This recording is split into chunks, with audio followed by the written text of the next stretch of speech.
Hi everybody, thanks for joining me here today. We are going to play my new tabletop role-playing game called Spectaculars. It is a comic book superhero role-playing game where you're going to create the setting and many elements, including your characters, and then we're going to play through an issue of Explorers of the Unknown, a super science-themed comic book story. So first, before we get started, why don't we go around the table and each of you can introduce yourselves really quickly, and we'll start over here. Cool. I'm Tara Theoharis, and I'm the creator of The Geeky Hostess, and a big fan of RPGs. Cool. Hey, I'm Alexander Theoharis. Very well. Hi, I'm Tifa Robles, founder of the Lady Planeswalker Society, and also a freelance writer. Awesome. So when we get started here, the first thing we're actually going to do is create the setting in which the story is going to take place. So I've got a few questions that I'd like all of you to answer for me that's going to help us craft that setting, all right? So this issue is going to take place in a big city. So the first thing I need to know is, are we going to be playing in an existing real-world city that we tweak in some way, or a wholly fictional city? And it's up to you guys to decide. I mean, I'm a big fan of Seattle. Sure. Is that big enough? Sure, absolutely. Yeah. All right, so we're going to be playing in Seattle. All right. And the next question is, in what decade does it take place? So basically pick a decade from the 1960s through, let's say, the near future 2100s. My character is pretty modern day. So you want to go closer to modern? Yeah. Okay. I was thinking a little in the future, but Yeah, I'm future. also Totally kind of fine. modern. Yeah, future works. So like 2020s-ish, Yeah. 2030s, okay, 2020s? All right, cool. So it's going to be Seattle in the 2020s, and so the next really big thing we got to decide is what makes this version of Seattle different from not only actual Seattle, but every other city in this comic book setting. And your options are advanced technology. The city's infrastructure is like super advanced technologically, really cutting edge. Or the city is built on a dimensional rift, a nexus between worlds. Or the city is home to a vast network of organized crime. So there's some like high-level crime syndicate that rules over the city's underworld and has a huge amount of influence in the politics of the city. Or there is a large superhero population that's sort of downtrodden and outcast that live in like the dense urban area of the city. So one of those major traits will sort of define the nature of the city. So what are you guys feeling like here? These are all awesome. Yeah. I was liking the high tech or the dimensional rift. I think were the ones that I was called out to liking me. the high tech or the superhero one, so I guess that's 2 votes for high tech. Yeah, I'll do high tech. Yeah. Sounds All great. right, all right. So It this suits Seattle too. it is very Seattle, It's right? pretty much how we Okay, are. so this version of our comic book universe version of Seattle is going to be super cutting edge, high tech. So not just what you would expect to see in like the next decade, but really like take what we think are the future technologies from like the next 2 or even 3 decades and bring that forward to the 2020s, and that's our version of Seattle. So like a working public transit system. Too soon? Do we all have 2020s, not like the. do we all have Seattle commutes? The light rail will be finished by around then. That's right. Like fully. All right, so a few quick questions. So how common are superpowered heroes in this setting? Either they're everywhere, you see them on a daily basis, all over the place. Average citizens maybe see one once a day during their commute, or you cross paths with them from time to time, but they're not really commonplace. It'd be like running into like a local celebrity in the city, or like most people have seen one once, but don't have any kind of regular interaction with them. They're pretty rare. Which of those 3 are you thinking is the Local celebrity? Yeah. okay? All right, so yeah, it's like the equivalent of coming across like a member of the local sports team, right? Like it happens, but it's not super common, all right? On the flip side, how often do superpowered villains menace the setting? So options are there's basically a villain of the week, like they're always hatching some scheme in the city, or they show up every few months, so it's a thing that is newsworthy but not terribly surprising, or it's really rare. So basically it's a very safe city, not a lot of supervillain activity, but it does happen, a couple of times a year. Rare? Yeah, I was gonna say. Oh, Rebecca. okay. I was going to say Okay. villain's got a vil, but all right. Yeah, let's go rare. Okay, all right, so pretty rare. Not a lot of villains, but there's a fair number of powered heroes. So I think that means that the heroes have an edge in like sort of the fight against crime. Probably means the city's relatively safe. So we're looking at like a sort of futuristic, not quite utopian version of Seattle, right? But yeah, so we do see villains from time to time, but the heroes are certainly going to be, certainly going to have the upper hand. So how often do superheroes die in the line of duty? Is it a pretty rare occurrence? Is it something that happens every now and then, or do superheroes rise and fall with relative frequency? I think just all the time. So that means that like the villains are really rare, but when they hit, it's a just big deal. Wipe them out like cockroaches. Wow. Okay. No, That's dark. no, we're not down with that. Okay. Alexander's taking a turn for the dark here. I'm again thinking in the middle, like. Whatever. I was like, let's game the system and make it so we can't die. How you guys do you? All right, so something Yeah. more moderate Like, then. yeah, something a little moderate. Like I'm thinking, again, because it's rare that there's like a major villain incident. Yeah. So it's like most of the time heroes are fine, but when a villain incident comes, like you're gonna have some casualties. Yeah, I think that probably means that like on a daily basis, superheroes are dealing with more like non-powered crime, right? Like average criminals in the city. But when a supervillain shows up, it becomes a big knockdown, drag-out fight, and there's a good chance that a hero could perish. Yeah. Okay, cool. Yep. Sounds good. All right, so a few more questions, and I'll actually get to these in a few seconds. First, what we're going to do is we are going to create your superhero team. So you've all already created characters, but we're going to do your team, and your team is going to be a family. So Alexander, I'm going to let you take charge of this one. Why don't you grab the paper in the middle there? Okay. All right, so this is your team sheet. This sheet is going to have a few questions on the front that you guys are going to need to answer, and that's going to determine like the nature of your team and where you hang out and things like that. So Alexander, why don't you go ahead and lead us through the questions? Okay. First one is the bonds of family. What makes your team a family? Related by blood, so most or all of the team are blood relatives or have been married into the family. You've endured hardship. You banded together to support one another through hard times, which solidified as you adopted a family. Which solidified you as an adopted family. Outsiders, you are all outcasts who found each other when no one else wanted you and became surrogate family to one another, or something else that we come up with. What do you guys think? I'm pretty open to, I don't know, like, what your guys' connection could be. Yeah, so my character is an AI, so she probably isn't related by blood to anyone, right? Unless On you account of were- the lack of blood. Unless you were born from blood from one of us. That's weird. What?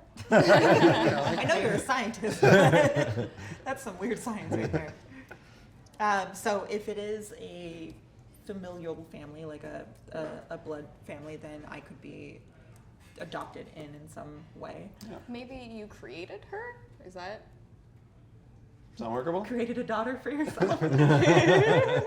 Does that work?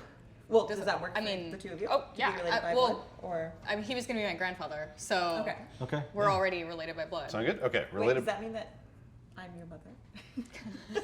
This is getting weird. Yeah. It's getting real weird. I like it. All Well, I right. mean, you're just like a project he created, right? Like, Great. We don't know. But we treat her like a human. Don't say that to her face. All right. Second question. Team formation. What transformed you from a tight-knit group into a team of heroes? Was it a legacy of heroism? Some of you were already heroes and inspired the rest to become so. Was it outside pressure? Some external trial pushed you to step into the role of heroes? Or was it a shared origin? You all gained your powers from the same event or source. So if you're going to be her grandfather, maybe that means that you were a hero like back in the day, and she's sort of carrying on the legacy of your sort of family. Yeah, like some sort of duty that we're yeah. upholding here. yeah. Yeah. Does that work? And then I'm just the weapon you've created. Or like a friendly weapon. So this is the 2020s. You're her grandfather, right? So how old are you?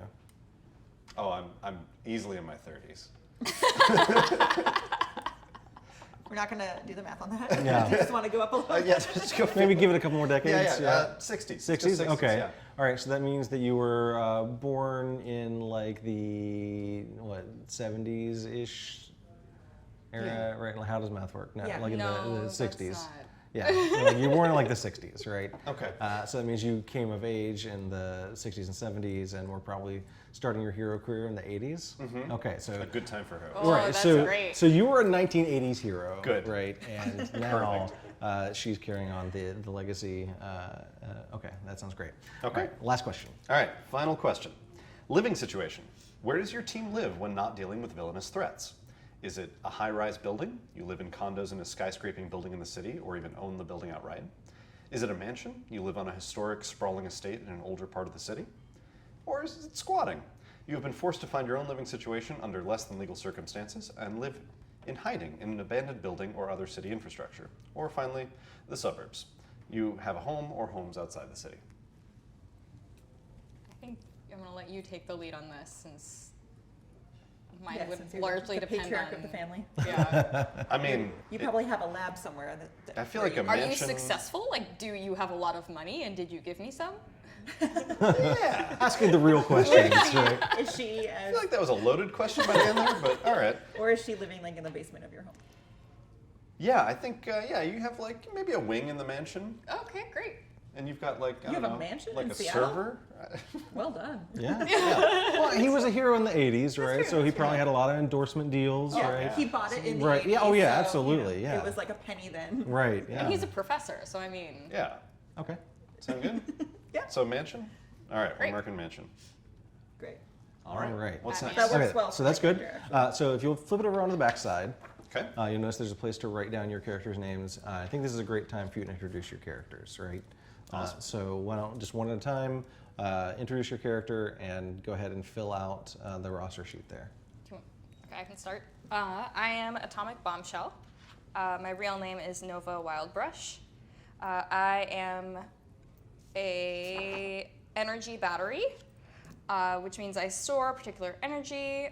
Mine is atomic energy. It fuels my powers. I can transform into energy in order to use my powers. Okay, so Atomic Bombshell, go ahead and put Atomic Bombshell on the roster there. And Alexander, you want to go next? All right. My hero's name is Professor Fission. Okay. His real name, though, is Chester Wildbrush. Okay. And I'm a scientist primarily. I worked on some nuclear projects, which may or may not have had positive or negative effects on my own well-being. My primary power is duplicating myself, so splitting into more of me. But otherwise, I'm a trained soldier, super toughness, and a very smart guy overall. All right, nice. All right, so go ahead and put Professor Fission, right? Professor Fission. Professor, right. Terry, why don't you go next? Awesome. Well, I am the influencer. My real name is Madison Harper. Real is an interesting thing when constructed. Your adopted real name. My real name. I am an AI. I was essentially created, as you would know, as the one who created me, to be a social media bot, but I became too powerful. So I hold all of social media, all of the internet in me, which makes me very fast. I have this elastic body because if you look at a lot of Instagram photos, a lot of them seem very photoshopped or like kind of tweaked a little. I've got the shield of white knights, and I throw shade as my power. Wow, okay. So you were basically a social media bot that the professor created to run his official Twitter account, Sure. right? Oh, yeah. Okay, sounge good. Seems like an important thing. Yeah, and then you became sentient. All right, so go ahead and add the influencer on there as well. And so I'm going to ask the last few questions about the setting, and why don't you hang on to that sheet because I'm going to have you mark a few things on there as Okay. well, okay? All right, so the first question is, how does the general public feel about powered heroes? They think they're great. I mean, they're everywhere. They're saving us all the time. So very positive feelings about them, or they respect them but are wary of them, right? So that they think they're dangerous, but they fight crime, so that's a good thing. Or these so-called heroes are a menace. So basically, yeah, they're everywhere. Yeah, they're fighting crime, but like the average person doesn't like them. What do you guys think? I think respected, but Warily. yeah. Okay. All right. Yeah. So the next question is, how do the authorities feel about powered heroes? They render a noble service, so they feel positively about the powered heroes. B, they are loose cannons, so they're a headache that the city has to deal with. Or C, they're all criminals. Vigilantism is a crime, and these powered individuals basically answer to no one, do whatever they want to do, and the city basically can't stop them from doing it, so they sort of flout the city's authority. Well, I know I am definitely a loose cannon. Okay. Because my character is charming and reckless. Okay. So. And your social media, which by definition is reckless. Oh no, but they want me at every ribbon cutting ceremony. I mean, who else is going to post this online and get all those likes? Right. Well, what did they think of you Where in the did- yeah. 80s? Like, were you... I feel like the 80s were a better time for heroes, and I Okay. feel like it's kind of declined as time went on. Okay. So you think that basically the government has soured on heroes in Yeah. general? So it sounds like between your loose cannon and the government souring on heroes, maybe the authorities say like, okay, well, superheroes are actually criminals basically, but you know have a certain degree of popularity, so there's some tension there. Maybe it's not like you're constantly getting arrested, but basically like you're constantly getting censured by the government. Okay. Yeah. All right. So in that case, why don't you adjust the government reputation track down there? So you see there's the 3 tracks. So the public track is going to be at 0. So go ahead and circle 0 there. And then the government one is going to be at -3. Ooh. All right, the last question. How does the media portray power heroes? So they treat them like celebrities, newspapers, and the nightly news are filled with coverage of the heroes' exploits. They are centers of controversy, so powered heroes are a hot button topic, and that the news channels are full of like debates about vigilantism, or a lot of fear mongering. So there's sensationalized media reports that are basically stoking the public's fears about superheroes. Well, does the influencer affect this? Yeah, I feel like I'm putting out a lot of good, like, content. I'm being very careful of what is being posted about what we're Curated. doing. Yes, it's very Curated. You would curated, have Yes. some control over what's Yeah. going out there. for sure. All right, But so I feel like otherwise it would be fear-mongering. No? I mean, we've all picked very charismatic traits. So Yeah. I feel like to Yeah. the media, we're probably, Yeah. it's okay. interesting, it's compelling, yeah. we're charismatic. Okay. Yeah. All Well, right, and I so- think that creates an interesting tension between like the law Yeah. and like everyone's like such a fan. Like if everyone's like super fans Yeah. of them. Then, Well, like, and that that might puts also a lot in explain like interesting- why the public is kind of in the middle, right? Because like the media is putting out all Right. this positive coverage, but the government's saying like no, like they're actually really bad. Yeah. So okay, so let's say that they're celebrities. So the media track is going to be at +3. Okay. Great. All right. So that's all of the major setting creation stuff. So go ahead and put your family team card out there in the middle so that you guys can just sort of keep an eye on it. The last thing you need to do for your characters is each of you is going to need to pick a team role. So I have 3 available here for you to pick from today. There's artillery, tank, and leader. Can I take a look at? Sure. Yeah. Sorry, I just can't see them. No, it's totally where I fine. am. Who's the tankiest? Because I could see they're going. I don't think I'm artillery for sure. I could go leader or tank probably. They basically mean Yeah. exactly what it sounds like. So the tank is going to be very defensive. They're good at protecting not only themselves but also other people.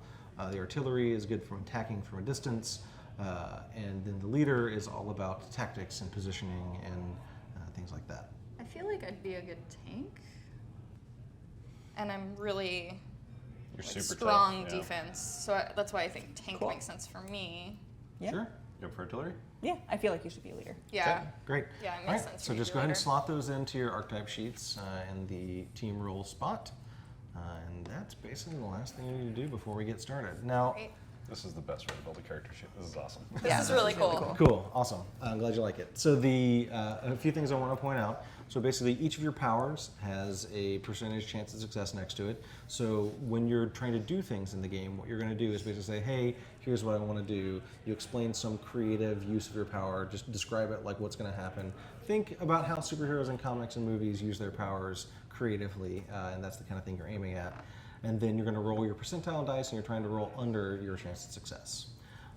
On the identity card, which tells you what your profession is basically and who you are in the civilian world, you also have a bunch of skills that have a chance of success. These are mostly going to be used outside of fight scenes, but you can occasionally, if you can find a creative way to use one of those skills in a fight scene, you totally can. Same kind of deal, percentage chance of success, trying to roll under that number.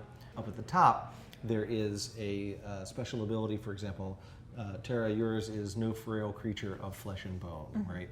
And that is just something that's special about your character due to the nature of your archetype.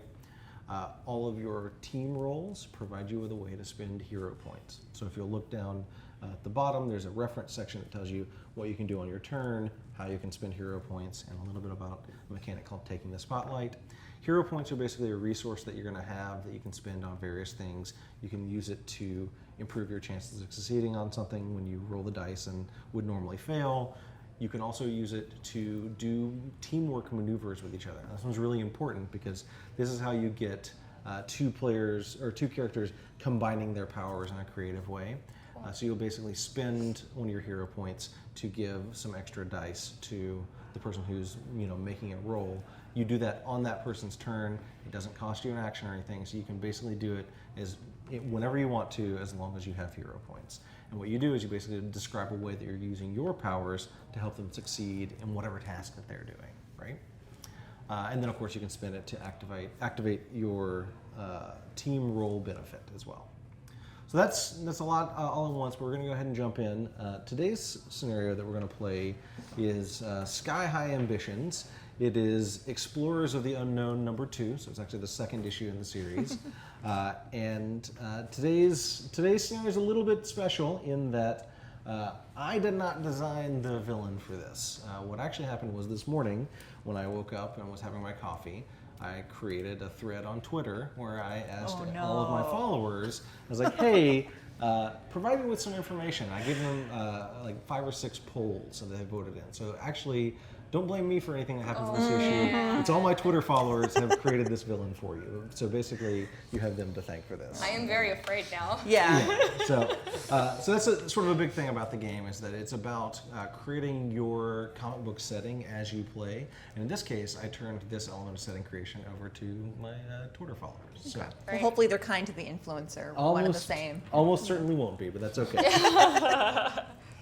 All right, so let's go ahead and get started. So the issue opens over Seattle, and so it's futuristic Seattle, hyper-futuristic Seattle in many cases, right?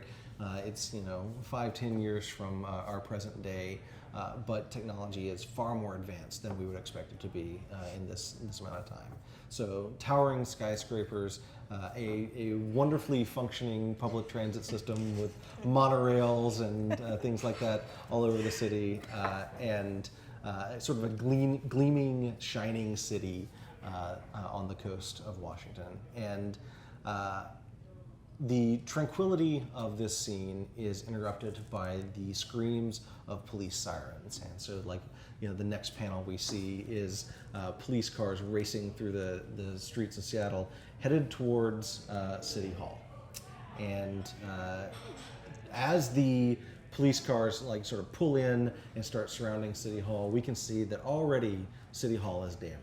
It has taken some structural damage. It looks like there's already been fighting here. You don't see any fighting going on right now, but there are big chunks taken out of the facade. There are windows that have been blasted out, and it looks like things have already taken a turn for the worse. So your team is responding to this crime in progress, right? So tell me a little bit about how you guys became aware of this crime and how you arrive on the scene.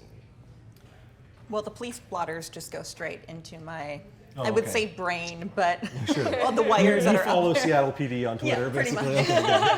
Okay, good. So I feel like I'm often the one to alert. Oh, absolutely. That Yeah. would make sense. Okay. So I'm probably texting you while you're at work, or being like, OMG.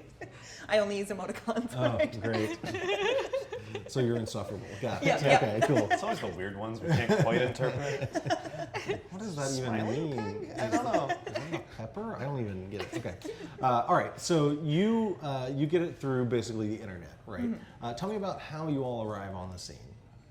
Well, I do have an attack helicopter, Okay. which I guess I park outside my mansion. On your helipad, helicopter? obviously. Yeah, I mean, I don't know that the monorail is that reliable compared to a helicopter. Sure. So. All right. So we have the fission copter basically delivers you, the three of you, onto the scene. I can teleport, Yeah, same. Oh, okay. so I just teleport there. Oh, okay, great. So you arrive on the scene and you find the police have basically surrounded the place. They've cordoned it off. They've gotten a lot of the civilians that would be in the area out of the way. Now, the the police are not super fond of you. Like the authorities don't think that you are that you have any business being here, right? So when you arrive, you're not going to get a friendly reception from the police. So knowing that there's danger here, knowing that there is a crime in progress, how do you sort of approach your arrival here at City Hall? I would try to like win them over with like charm and Okay. like make them feel like, oh, I'm on your side. Like I'm just here to help. Okay, so the fission copter's setting down on like a small, like a shorter building nearby, and you guys are making your way down. Maybe you drop a ladder down so that the two of them get down. Or do you fly? Oh, I'm teleporting. Just, Okay. I Oh yeah, just that's show right. up. she'll Yeah, be you there just before us you to just like kind of, like, atomically ease them. appear, Yeah. basically. Okay, Yeah. perfect. Great. Just all right. your average. Yeah, totally normal. That's right? I just turn into energy and like Yeah, perfect. Okay, Yeah. cool. All right, so you're just going to appear. So you probably actually get there while he's still parking the fission copter up on the roof, right? So what I'm going to get you to do is, do you have a skill that you'd like to use to sort of soften up the police officers here? Anything on your identity? I mean, I can read someone's emotions. I guess I could sort of like read the room and like Sure, to yeah. sort of figure out how to Formulate react. your. Okay, sure. Yeah. So I'm going to get you to give me a roll. I'm going to give you 2 challenge dice on this roll. Okay. And then both of these? Yeah, and both of those, right? So one of those challenge dice is for the fact that the police are not happy to see you in the first place. Yeah. The other one is for the fact that basically, because you don't have any particular skill to charm them, you're sort of like having to be like, okay, and like read their sentiment and build off of that. One of my personality traits is charming, by the Oh, way. okay. I don't know if that's relevant. Oh yeah, sure, absolutely. You're taking Oh, advantage. great. All right, so you're going to roll your percentile dice. You're going to roll your 2 challenge dice and 1 advantage die. Perfect. All right. All right, so for when we roll dice here, make sure that you basically announce like what you rolled. Oh, So okay. In this case, for example, Tifa, you rolled, It's a 17. right, plus 1 drawback. Okay. So 17 plus a not drawback. great. Yeah. So the 17 is a success, right? Okay. So you're rolling under your chance to read emotion. So you basically get there, you can sense their tension, and you sort of formulate a way to talk to them to kind of make them happy to see you, right? So tell me a little bit about what you're saying to them. So because I'm like the first one here, you know, I'm like, oh, hey, like, you know, heard that there was some commotion going on. Just wanted to check in and see if there's anything that I can do to help. Sure. Okay. Yeah. All right. So the sergeant that you're talking to is obviously wary of you, especially because you just appeared in a burst of energy, right? Obviously wary, but intimidated enough by you, and then like you kind of turn on the charm a little bit as you approach. So he's kind of off guard and off balance, right? And so he kind of looks at you and he's like, we got a hostage situation in here, and you know, it's really, really dangerous. I don't know if you should be here. And he's kind of like looking around for someone of a higher authority and kind of realized that he might be the highest authority person on the scene, right? And so he kind of takes off his hat and scratches his head, and he says, we got reports that there's hostages being taken by, and he sort of looks like he can't believe it for a second, but then he looks at you and he's like, oh yeah, you just appeared out of thin air, out of energy. He's like, well, snake men. There's snake men taking hostages in City Hall. Well, I definitely could get in there if you want someone to like take a look. One of the other officers that's kind of like hunkered down behind his car, pointing his gun at City Hall, says, yeah, Sarge, why don't you let her go in there to where the snake men are? Definitely not excited to go confront snake men, right? So, It's multiple snake men. yeah, so the sergeant turns back to you and he says, you go in there, you're going in at your own risk. You know, we don't want anything bad to happen to the hostages, but also, you know, snake men, so not really something we deal with on a reg. Well, I'll definitely do what I can to defend the hostages and make sure they're safe. That's top priority. But I'm gonna wait for my backup before I jump in. Oh, we're her backup now. Well, I think we know what the hierarchy is here. All right, so at this point, the two of you arrive. You've basically gotten down from the rooftops and where the fission copter is parked, and you arrive on the scene just as she's wrapping up talking to the sergeant, right? So the three of you are now together.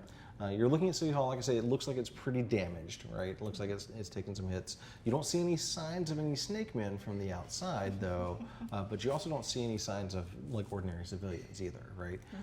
So what do you do? Well, I've got both super speed and an elastic body. I feel like I want to kind of speed through, see if I can find out where they are, kind of by speeding around and then kind of poking through different corners and looking into doors. So the snake men won't be aware that we're in there and looking around for them, but I can assess where they are. Okay. Yeah. And then once you find where they are, like I'll be able to zap into somewhere where I can easily see them. And I am also present. And I'm here too. And Grandpa's here, All hanging on right. to his old fame again. All right, so what we're going to do is, since you're going to go into the building and scout out these snake men and the hostage situation, I'm going to let you go ahead and make a roll, but that's actually going to kick off our conflict scene. So you're basically going to get a free action at the beginning, and then we're going to kick into the conflict, right? Okay. So go ahead and give me a roll for your super speed, which is 70%. 28. I'm actually also going to give you a challenge die because you're basically trying to go in to where you know that there are enemies as well. So go ahead and roll that as well. And a drawback. Okay. All right. So you go dashing into the building. And like the doors to City Hall have sort of been hanging on their hinges anyway, so you kind of these zip snakes in do right to there, the right? Yeah, exactly. So you go zipping in past the doors and start making your way in and sort of zipping around the interior, looking to see what you can see. And you are able to scout out quite a bit. You can see that there are several of these snake men scattered throughout the building. Okay. On your quick count, you come up with 8 of them. Okay. Right? One of those 8 is like a big burly, Snake with looks like a bodybuilder with like a snake head and like the flaring cobra like wings and everything. Okay. The rest of them are sort of more slender and look more like asps or something like that. They don't have the big flaring wings on their head. You also note that they have taken some hostages. You see that there are 2 groups of hostages, one of which is being held in what looks like just like a clerical office area on the inside. You kind of zip past that. You see them on the inside. On the inside, and then you make your way up to the 2nd floor and then up to the 3rd floor, and you can see that another group is being held on the 3rd floor in what's kind of like an atrium area at the top, right? Okay. Additionally, you know that these snake men are not merely taking hostages. Once you get inside, you can see that they are attaching strange devices to chunks, or like they're basically taking chunks out of the walls and ceilings and attaching these strange devices directly to the iron frame of the building, right? These devices are about the size of like a backpack, right? They are vaguely turtle shell shaped, and it looks like they clamp on to the metal of the infrastructure of the building. Okay. And they are doing that all throughout the building. So that's what's occupying basically all of them, except for the big burly one who's kind of overseeing the whole operation. So you did roll a challenge or a drawback on your roll. So what happens is you're sort of zipping around, and when you get up to the 3rd floor where you see the 2nd group of hostages and the snake men that are up there as well, that's when you trigger a trap. There is a sort of popping sound and then a hum and a trap that you didn't see. It basically looked like a little landmine on the ground goes off, and a bubble pops up around you, and that bubble is slowing time. So you basically are zipping around the building, and you just like hit this and go and slow down to like normal speed. Okay. All right, so we're going to go ahead and start the conflict scene. So the way this is going to work is I have an initiative card for each of you, and then I also have an initiative card for the minions and the big burly guy. So what I'm going to do is I'm going to shuffle these up, and I'm going to deal these out in a line, and that's going to be our turn order. Okay. This is going to happen every round, so the turn order is going to be different every round. That's really clever. Yeah. Thank you. I would like to say I came up with it, but it's definitely an amalgamation of a lot of different things. So, more important question though. Yes. The snakemen are armed? The snakemen do not appear to be armed. I So mean, they they have have no arms. arms. They do They have have arms. arms. They are armful. They're armed. Yes, but they do not have any weapons that she's able to see. Okay. Now, this is the near future and a high-tech world, so I'm going to assume you guys can sort of communicate instantaneously. I was wondering that. Yeah. You probably have, at the very least, like headset communicators or subcutaneous comm links or something like that. At the very least, it's cell phones, right? But so you were probably able to let them know a lot of this stuff as you were zipping through the building. So I'd say that you're all pretty aware of the general situation. I just like thought 8 snake emojis. Something Right, too. exactly. All right, so our turn order is going to be the tank, the minions, Oh, great. the artillery, the villain, and the leader. Oh boy. There you go. Now, Perfect. once I've laid out Living this up to track, at this point, either I or you, or I and then you get to manipulate the track. So, because these minions are quick, which is one of their traits that was chosen for them, they actually get bumped up the initiative track before we even start. So, now this is the state of the initiative track. At this point, you have the ability to influence the track. So for example, Alexander, you're the leader. You can spend hero points to move people up the track, give them a chance to act sooner. Some of your powers may also affect the initiative track. For example, you have that one, but it's something that you do on your turn. And does that count as my one action on my turn? In that case, no, it would Okay. tell you if it was your action. Okay. Yeah. Hero points are which? Hero points are the white ones. White ones. Yes. So I only have So 2 you have now. 2 to start with, yes. Those will come back every conflict scene. So you will get them back. You can spend them now, cool. basically, as you will. Additionally, I'll let you know that the hostages, the 2 sets of hostages, are what's called a complication.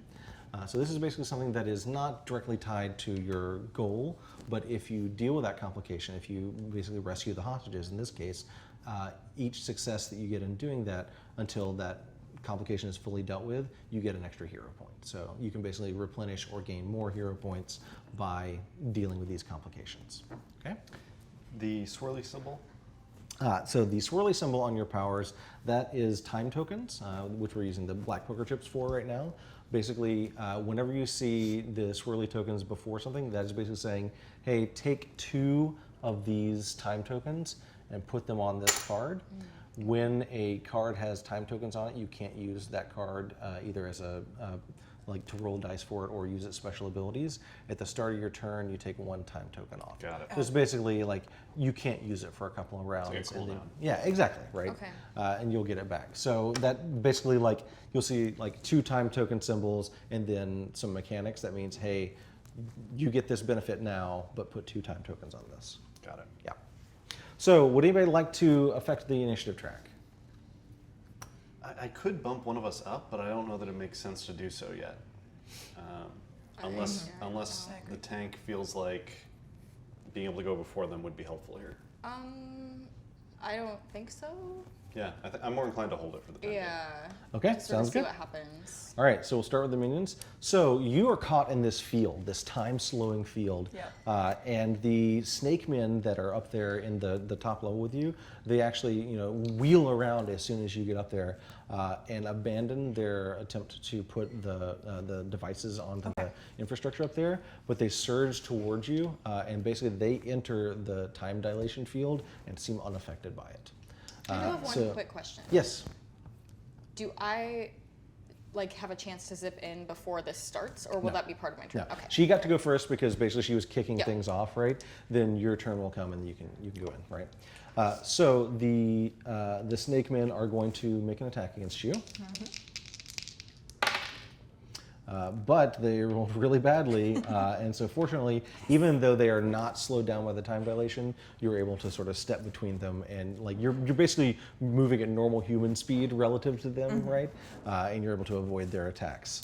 So that was the minions, but now it is our tank, which is you, which is Atomic Bombshell.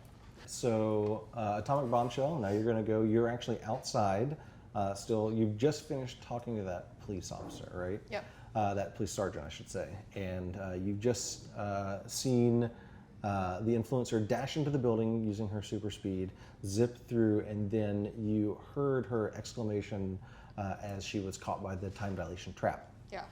Now, when you tried to convince the sergeant to, tell you what was going on, you succeeded in doing so, but you also rolled a drawback. So you're getting ready to act, and so you sort of turn away from him. And as you are heading towards the building, like taking a few steps, you hear him sort of surreptitiously lean in and speak into his shoulder radio. He says, yeah, we're going to need the superhero response team down here. We've got some vigilantes on the scene. So it sounds like he's called in backup, and maybe backup to deal with you. Yeah. All right, but now it's your turn. So you can move and take an action on your turn. What would you like to do? So I definitely want to teleport. What's it actually called? Bolt of energy to zip into the building. Okay, to sure. try to get Now basically as close to her Sure. as I can. So your bolt of energy travel basically allows you, it's mostly used for like long range travel. So using it like this, it's hard to get any precision. I would say that you can definitely get into the building, no problem, right? Getting to exactly where she is a little bit Like in beyond. the same room? I would say same floor, how Okay. about we put it that way, Okay. right? So you can basically like long range teleport up to the top if you want to, like basically up to the top floor, but it's going to be a little tricky once you get up there. So why don't you go ahead and tell me what you're going to do once you appear up there? So you sort of like de-atomize and re-atomize up there? Okay. Yeah. So at that point, so I'm not like in the room, but can I? Do I know so like what there's sort of like an direction? atrium up there. So why don't we say like you actually appear on the roof, like Okay. a skylight, basically, All right. right? So I want to try to figure out like, where they are. Like that's my priority is to try to like. Sure, yeah, find- no problem with that. Like you can Okay. see through the skylight when you appear that she is down there. You can see this bubble of time dilation around her. Yeah. It's kind of this warping field that you can see, and you can see that she's got some snake men surrounding her that she's fighting. Should crash in through the skylight. How many minions are around her? Right now, you can only see like 3 up there, but you know that they're like from her, from what she said, that there were more in the minion. And would I be More able in the to building. hit the 3 of them without hitting her with So- an area attack? So they are minions, so they are also up close to her. So if you're going to make an area attack, you make the attack against the minions, and you make the attack against her as well, right? that's what I was wondering, But area attacks take out more minions than regular non-area attacks. Yeah. I'd probably also have a higher shield or HP or what have you than. Yeah. Just So pure you can basically risk it, take the shot at them, try and get that area attack in, or play it safe, do something more precise, and don't run any danger of hurting her. I'm going to go ahead and use the powerful attack. Okay, so I believe that takes 3 to stack on top of it, right? Yep. Okay, so go ahead and stack 3 on top of it. Now you're going to make an attack roll. So you basically are going to roll the dice. Okay. Also, since you used your long-range teleportation ability here, which is normally only for like traveling sort of between scenes, I'm going to say that you sort of appear, and it takes you a second to kind of get adjusted to your surroundings. So I'm going to give you 1 challenge die on this roll as well. These minions are not aware of you though, so I'm going to also give you an advantage die. So go ahead and roll all of those. And so it says add 20 to the damage or reduce the size of the squad of minions by 2 extra minions. That's right. So it's Okay. either So if you or- hit, you're going to take out all 3 of them. That's awesome. All right. So I rolled 43. Okay. With with 1 boon. Yeah. Yeah. All right. Good roll. So 43 is a success for you because you have an 80% chance of success. And because you made a powerful attack, you're going to take out 3 minions. Great. There are 3 surrounding her. So you Perfect. take those 3 out. Describe what happens when you blast them with atomic energy that takes all 3 of these snake men out. So I basically use my like raw atomic energy to just like go through the skylight and explode them. Brr. Okay, yeah. So like this big beam of atomic energy. yeah. Okay, great. So yeah, it melts them, and you actually see that when you hit them with the atomic energy, they just kind of turn into this protoplasmic goo and disintegrate, right? Not what you would expect to happen. So it's not Yeah. like, oh, your blast was so powerful, but like maybe they're not very stable. Like there's some kind of creation of some kind, right? So you blast these snake men into protoplasmic goo, and they spatter on the ground. Additionally, you rolled a boon on that roll. So what actually happens here is your blast shoots down, takes a big chunk out of the floor, and you get just a glimpse of a snake man below, on the floor below, who like looks up right as the floor the ceiling above him disintegrates, and then he also gets blasted by the atomic energy. Nice. So you actually take out an extra one. Great. All right, so that was our tank. Now it is artillery. Well, first of all, I say nice of you to drop in. Gotta have some cheesy lines in here. Absolutely. So you don't see any more snake men on this floor. Okay. There are some hostages that are tied up here in the atrium. You also know that there are hostages on a floor below. Okay. And you know that there are at least 4 other snake men here in the building. Well, if I'm able to, I want to start heading down to the bottom floor snake men because I know that they know something's going on and are probably going to start trying to come up. Okay. But I would love to stop by the hostages first, untie them, but tell them to just stay there. Okay. The until ones we here in can the get back. atrium, or do you want to go down a floor? The ones that are right where we are. Okay, Just great. like untie them so they know that they're no longer All right. like in danger, but so tell them to freeing the hostages here is going to be your action. Okay. So basically, you can use that as your action, and then use your movement just to head down to the lower floor if you want. Okay. Ooh. Well, then we have the major villain right after. So I'm wondering if that's smart or if we just tell them we'll be back for them and then head So straight down. if you deal with the hostages up here, you will get an extra hero point as well. What do you think? You're with me. I Should think we- we should. I think we should take care of the hostages. Okay. Yeah, it's good social media coverage. It is true. I take a couple selfies, you know. Yeah. Okay, the whole thing. so you're going to, so you're basically going to untie the hostages. If you want to get them to safety, why don't you tell me a little bit about how you do that? See, they're up on the 3rd floor right now. Mm-hmm. Do I know, is there a clear path out of the building from the 3rd floor or are the snake men in the way? Snake Man on the way. But there is a window in the building. There is a skylight that she has just basically blasted Yep. through. So there's like a clean circular hole through the top. Okay. But yeah. Also, like I say, this is a perfect place for you to use your powers. So, for example, you have elastic body. If you wanted to use that to help them, you would totally be able to roll that. Is the helicopter on top of this building? That's what I was just going to ask, yeah. I don't know. Would you have parked on top of City Hall? It seems like if that's the building that's surrounded, that would probably not be where we are. Okay. All right. I would say, though, it's on an adjacent building. So I can help lift them up to the top and then essentially use my elastic body to create a bridge over Sure. to Yeah. where the helicopter Yeah. Yeah, absolutely. How many hostages are we talking about? Up here, there are 4. Okay. Yeah. And a helicopter can afford. Yeah. Oh, Okay. absolutely. Great. Okay, so why don't you go ahead and give me a roll for your elastic body? Okay. 44 is a success. 44. Okay, yep. So you're able to do that. You basically lift them up onto the rooftop through the hole that she blasted in the skylight. You stretch out to the adjacent building and are basically able to use your elastic body to transfer them up across you onto the adjacent building. I'll give you a hero point for that. So you have a 3rd one.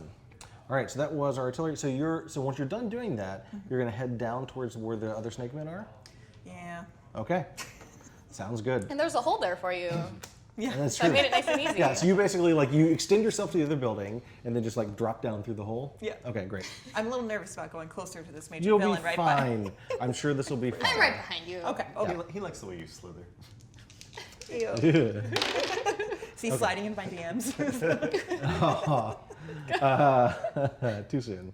Okay, so you drop down, and you actually drop down onto the floor that has the big, bulky, bodybuilder Yeah. Cobra guy, right?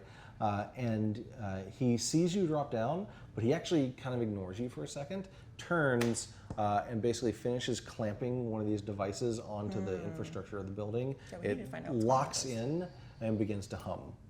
He is working on progressing his goal in the scene. I don't like that you're. Yes, he's progressing his Crossing goal off in the goals scene. here. just to let you know how the mechanics of the game work. This is a thing that if you guys want to take actions to work against his goal, which is obviously attaching these things to the building, you can do that as well. That can totally be one of your actions. And we have no idea what they are at this point, right? You don't fully know, but you know that he wants They're to. not good. He wants to attach these things to the building. I feel like that's something And scientists also, can help us with. they're villains, so. Right. We haven't confirmed he's bad. Right. Aside from the hostage It's just taking. All misunderstood. right, Professor Fission, you're up. Yeah. So I'm going to head into the building because Okay. I'm still standing outside right Yeah. now. I'm going to head into the building. Going in through the Finally. front. Going in through the front Okay. door, All right. I'm ready to rock. Okay. And heading in, I'm going to shout, "Let's split up," and then become two of me Very nice. to cover more ground. All right, so why don't you read a little bit about how that works there? Yeah. So it says you create a duplicate of yourself who is statistically identical to you that remains until the end of the scene. Add an ally initiative card to the initiative track for your duplicate, who takes turns moving and taking one action as you direct. You share resistance and hero points with your duplicate, and if your resistance is reduced to 0, you and all of your duplicates are defeated. Right. Now that takes 3 time tokens on it, so go ahead Yeah. and put those on there. There you go. Which, in theory, means that if 3 rounds go by, I could do this again and Yeah, that's have absolutely right. more duplicates. And have yet another duplicate. Okay. Absolutely. All right, so you have done that. You have split into 2. And now there's 2 of you on the ground floor. Yeah, I want to go try to confront the villain. Okay. So your duplicate will run upstairs to confront the villain. Is that what you want Yeah. to do? And you don't want to try to find out what's going on with the clamps? I guess As if we're our splitting up, scientist? one of us should go upstairs and one of us should stay Okay. down here to look at this device and try to reason through what it's doing. Totally fine. Okay. So now your ally card is up, so go ahead and tell me what your duplicate is doing. Okay, so my duplicate's going to head up to the villain and Basically go up to the second floor. Yep. Right? All right, so he basically runs up the stairs, gets to the second floor. And upstairs it's sort of like offices and areas with like cubicle, like a little cubicle farm for, clerical stuff. And so you get up, your duplicate gets up there and sees that a big chunk of the ceiling has been blasted out. Sees the influencer basically standing there, kind of facing off, but not like in close proximity, with this huge muscular snake guy with a big cobra head, who has just finished, obviously, clamping a thing onto one of the devices onto the building's infrastructure. I'm going to try to basically just put myself in harm's way. Okay. And try to prevent any, maybe try to get up closer to this thing in case it's going to explode or detonate. Okay. And try to put myself between the rest of the team and this thing. Okay. Is your intent to basically protect them from the device? Yes. Okay, great. Why don't you give me a roll for either your hyperintelligence or if you have a skill for scientist that you think is appropriate here? So I do have research something, which I feel like is not really appropriate here, or analyze data. That could work. Research something would tell you what it is. I think research is a more lengthy task. Yeah. So I would say analyze data or hyperintelligence. If you want to use analyze data because you aren't really familiar with this thing, I'm going to give you a challenge die, or you can just roll hyperintelligence straight up. I think I'll analyze data. That Okay. gives me a better chance of actually getting this. Okay, go ahead and give yourself a challenge die. All right. Because you're working on limited data here. That's 75, which is just under the threshold of 80. Okay, great. So it succeeds, and I do get a detriment. All right. Okay, so you get up close to this thing, and you can immediately tell a little bit about it, right? And you sort of interpose yourself. You think that this thing is basically absorbing ambient like radiation in the air, like solar radiation and stuff like that, because as soon as you get close, you can see it's got like a Geiger counter on it, and it's got all these readouts on one of the panels that's clearly tied to like radiation, right? But like low levels of ambient radiation, and that is basically that is absorbing this radiation and doing something to the metal that it's attached to using that radiation. So I have energy affinity, Yes. and that is the kind of energy that I would be able to sense. And it Yep. says I can sense this within a mile. Yeah. So you're probably like at this point, now that you're up close, Yeah. you sense probably the flow of the radiation, and the thing is, it's not generating radiation; it's more like Okay. absorbing ambient radiation in the air, like super low levels of radiation, Okay. right? But you can kind of feel it. It's almost like feeling a breeze, right? And you Okay. can feel it sort of flowing towards these devices. Ooh, all right. Yeah. All right. So that's the end of the round. We're going to shuffle these up, and we'll get a new round. Does that mean they both get to take off a token At the start of their turns. at start of their turns? Yes. All right. This round we have tank, Woohoo. duplicate. Oh, and actually, I didn't put anything down for elastic body. You didn't have to because you just rolled it. You didn't use one of the special abilities. Okay. Okay. All right. The minions are fast, so they move up 2 spaces to there. Oh, wow. There's a beep. All right. So we have tank, duplicate, the villain, the minions, leader, the artillery. So that is Great. Atomic Bombshell up first. All right, so I remove this. Yes. Take one off. I want to get down to where she is. Okay, 'cause sure. I'm still up a level. Yep. You can totally drop right down. Yep. So now so the 2 of you And the plus duplicate. Professor Fission's duplicate are now on the second floor.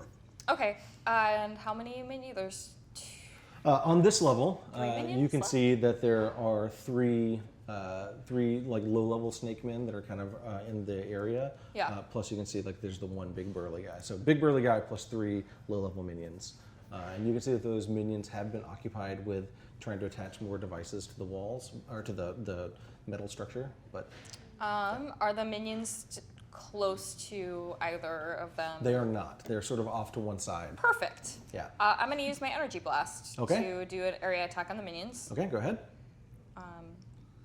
Yep, so you put that on there. You're going to just roll. All right, so 99. That's real bad. Okay, so your chance of success with that was 70. 70. Okay, Yeah. so here's what you can do. So if you look under your section on spending hero points, there's a heroic effort thing. Yep. So for every hero point you spend, you could basically increase your chance of success by 10. So to get, would you roll a 99? Yeah. So to get to succeed, you would need to increase your chance of success to 100, which would mean spending All all of 3 of them? your hero points. You would also roll 3 challenge dice. Oof. Yikes. I don't think I want to use all my hero That's points. fine. You don't have Yeah. to. All right. Yeah. Okay, so you blast this energy blast area attack, right? Yeah. But it's not going to hit them. So why don't you describe what happens with it? I'm assuming I just totally miss. Okay, you just whiff. So yeah, like my aim is just like off, Okay. maybe from like the fall or something. Yeah. You blow up like the staff kitchen, basically, back at the back. Right? I love that. Yeah, right. You're like, Oh, this you is know, not good. energy blast, and then all of a sudden the coffee maker explodes, right? Like, ah, okay. Or like the dishes they just finished putting away. Right, exactly. Come on. All right, so now, Professor Vision, your duplicate. Yeah, so my duplicate's up here looking at this device. I think he's going to try to remove it. And Okay. see if there's anything he can do, touching it or trying to pry it off the wall. Okay. Sure, that's totally fine. Is there a particular skill? Yeah, I or want to use this hyper-intelligence. intelligence? Okay, Yeah. great. All right, so go ahead and give me a roll for that, and we'll see how it goes. That's a 1. That's 001 is success. Okay, so yeah, he's able to pry this thing off the wall. Basically, like it looks like it locks into place, but by finding the right sort of levers and buttons and everything, your duplicate's able to pull it off the wall. It's very, very heavy, but as soon as it's detached from the iron structure, it shuts down. Okay, is there anything that I can look at it or try to determine what the purpose is now that I've removed it? Yeah, I mean, you used hyperintelligence there, right? So yeah, you're looking at it now that you see how your duplicate sees how it attaches to the building's infrastructure. You can see that it is it's basically clamping into the metal and slowly converting that metal, like on the atomic level, right? So basically, it's absorbing ambient radiation, using that to fuel whatever process is going inside. And you can see sort of like where it was clamped onto the metal interior of the building, that like it is the metal has changed color, and something about its atomic structure has been changed. Doesn't look like this one because it just got clamped on. Doesn't look like this one has done very much, but some of the other ones that have been on for a little while may have converted a lot of the metal. Yeah. Okay. All right. So that was your duplicate. Now, the big guy. So the big guy, he sees your duplicate rip this thing off the wall, and he's not a big fan of that. So he actually is going to go charging. It's mutual? Yeah, well, very well. He's going to go charging at your duplicate, try and shoulder him out of the way and snatch the Okay. device out of his hands. So he goes charging towards you. All right, that is a success. So I have super toughness. Is there some way that I can be using this here? There is, in fact, a way you can use this here. So if you do nothing, you're going to take 61 damage. Whew. Yeah. Okay. If you want to use super toughness, you are more than welcome to do so. I would like to use that. Okay, very well. What do I do to use that? Okay, so just like anything else, you're going to put time tokens on it. Okay. And so it's 2, and what does it do? It says reduce that damage by 20. Great, so you're going to take 41 damage as he slams into you. Or into your duplicate, I should say. And basically shoulders your duplicate out of the way, snatches the device out of his hands. Okay. The minions, the other snake men, basically the big guy takes the device he just took away from your duplicate, hurls it to these minions. 2 of them grab it and they run over the wall and are going to try and like quickly shove it into a hole that they've ripped out of the wall. So basically playing hot potato with this device. They're going to succeed. All right, so they re-clamp it to the wall. You can hear a faint humming sound that you didn't quite hear before, and it's getting louder and louder, and you almost think you feel like the floor vibrating. Is my sense picking up anything? Yes, you're sensing like the flow of like that faint wind you're feeling. Yeah. It's getting stronger. Okay. Yeah. All right, now, Professor Fission, you're up again. So how does this work? Do I lose one of these now? But you take 1 off of each. So even though I just used this with my ally, I still can remove 1 right now? Yes. Oh, okay. Very cool. Okay, well, I'm still downstairs, and I'm going to do whatever I can to start pulling these off of walls down there. Okay. And try to minimize the number that are still clamped on. Okay, great. Why don't you tell me what you'd like to roll for that? I'm going to use... You can keep using your hyperintelligence if you'd like. Yeah, I think so. Okay. Yeah. All right. So that was your duplicate upstairs that got a lot of the analysis for this, so I'm not going to give you an advantage die on this, but go ahead and give me a roll. Okay. That's 7. That's a success. All right, so you start dismantling these down here. There's no other snake men down on this level with you, so you're able to kind of go around and start pulling them off the walls with kind of impunity. I'm pretty thankful for that. Ugh, terrible. Boo. All right, and now it is the influencer's turn. Okay, and I am in the location with the 3 snakes on the burly snake. Yes, there are basically 4 snake men up here, one of which is the big bulky guy. Okay. I think I'm going to throw some shade at this bulky guy. Okay. So that is my signature weapon. It Okay. looks like if I want to, I can wait to decide if I want to use artillery. Absolutely. Once I find out I hit. Yep, so you want to basically throw shade. What does it look like when you throw shade? So when I throw shade, I essentially, do kind of that motion, and it's this kind of this dark feeling that gets around them. It's kind of crushing Okay. them. It's mostly, I'd say, mental damage that Okay. kind of turns into All right. physical, but there is Sure. like a heaviness that Sure, hits them. sure. All right. And I would say they probably can't see because it's Okay. dark shade. So you're going to make a roll for your signature weapon. Okay. This is a great time for me to sort of talk about the teamwork maneuver. So if you'd like, one of the 2 of you can spend 1 of your hero points for a teamwork maneuver and basically describe how you're using one of your powers to augment her throwing of shade, and that would give her 2 advantage dice on that roll. Can it be a power that has these on it? Yes.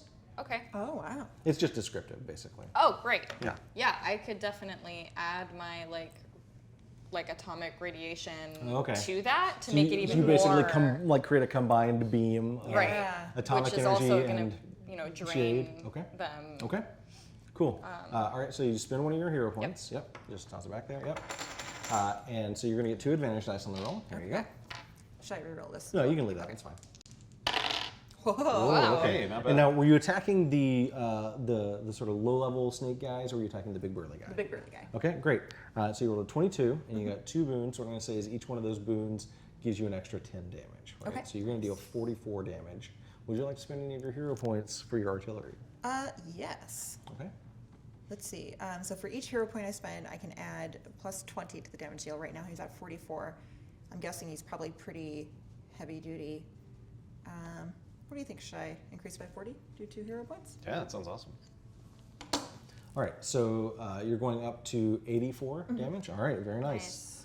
Okay, so you, with your combined atomic shade blast, You strike this guy right in, like, square in the chest, and he goes blasting back into the wall. The atomic energy kind of sears him, and you can see like his like scales kind of deform a little bit. But then you can see that when he stands up, he's sort of like grabbing his head. And it's like, oh, the shade, so much shade.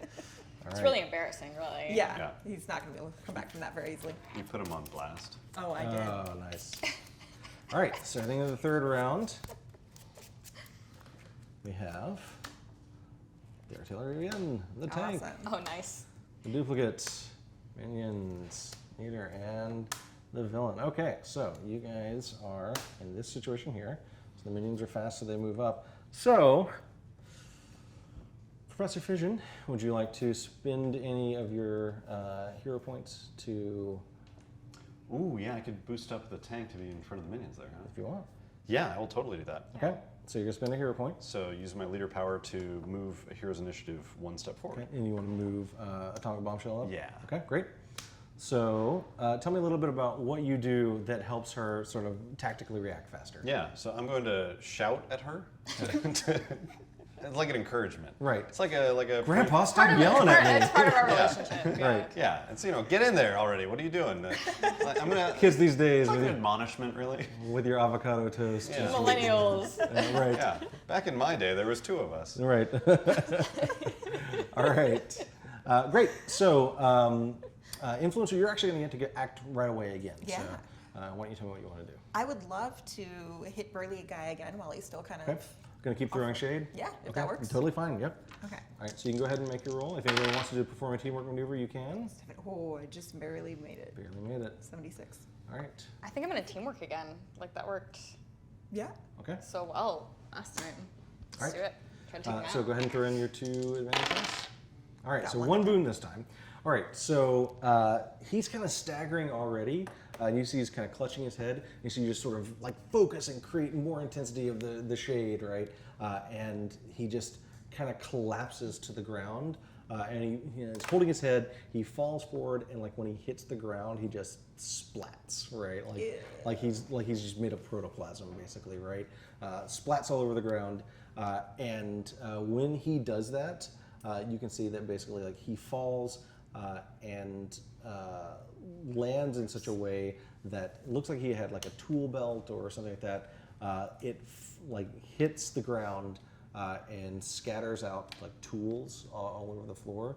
And one of the other snake men basically looks like he's going to run over and grab like one of these tools. Okay. And when he does that, that's when Atomic Bombshell is able to basically just go and take him out. So you actually like opportunistically take out an extra one. Awesome. Awesome. Okay. Great. All right. So that takes the big burly guy out. Nice. There are actually only 2 more of these smaller snake guy minions here. Piece of cake. All right. So Yeah. Atomic Bombshell. So can I still do an attack even though these have? No, Or you so cannot. I don't have any way to attack. So you can always use one of your skills if you want to. Otherwise, there's still the hostages on this floor that you can deal with as well. How many of the things are clamped onto the wall? There's still quite a few on there, and Okay. there's a couple here in this room or on this floor that you could go deal with as well. By looking at them, can I see if any are like further along in their I mean, process you of- sense the energy flowing into them, so yeah, you can figure out like, oh, this one's been clamped on longer, so the flow is going through this one more. Yeah. I think I want to go try to get some of these off the wall. Okay, great. So like, and starting with whatever I can tell has been there the longest. Okay, great. So go ahead and give me a roll. Why don't you tell me what you're going to roll for this? I mean, are they like computers? They have a computerized element to them. Because I can use a computer. Sure, go ahead and roll that. 3. Very Right. nice, success. It's a good thing you did that, and that was the last one you need. So basically, between Professor Fission downstairs and then you going through and pulling these things off, you basically are able to disrupt their plans enough that they're not going to be able to succeed in whatever it was they were doing, Awesome. which is a good thing because they were about to go next and take the final step to actually trigger whatever it was. Oh, great. So, Wow. in the absence of that, there are a couple of them left. They're actually going to try and flee. So they see that you have disrupted their plans. They've just seen their leader collapse to the ground in protoplasm. They take off and they start running. And they are going to basically just start fleeing down the stairs, right? So at this point, they're fleeing. If you want, you can try and stop them. If you want to just let them go, we'll just end right here. We should stop them. Okay?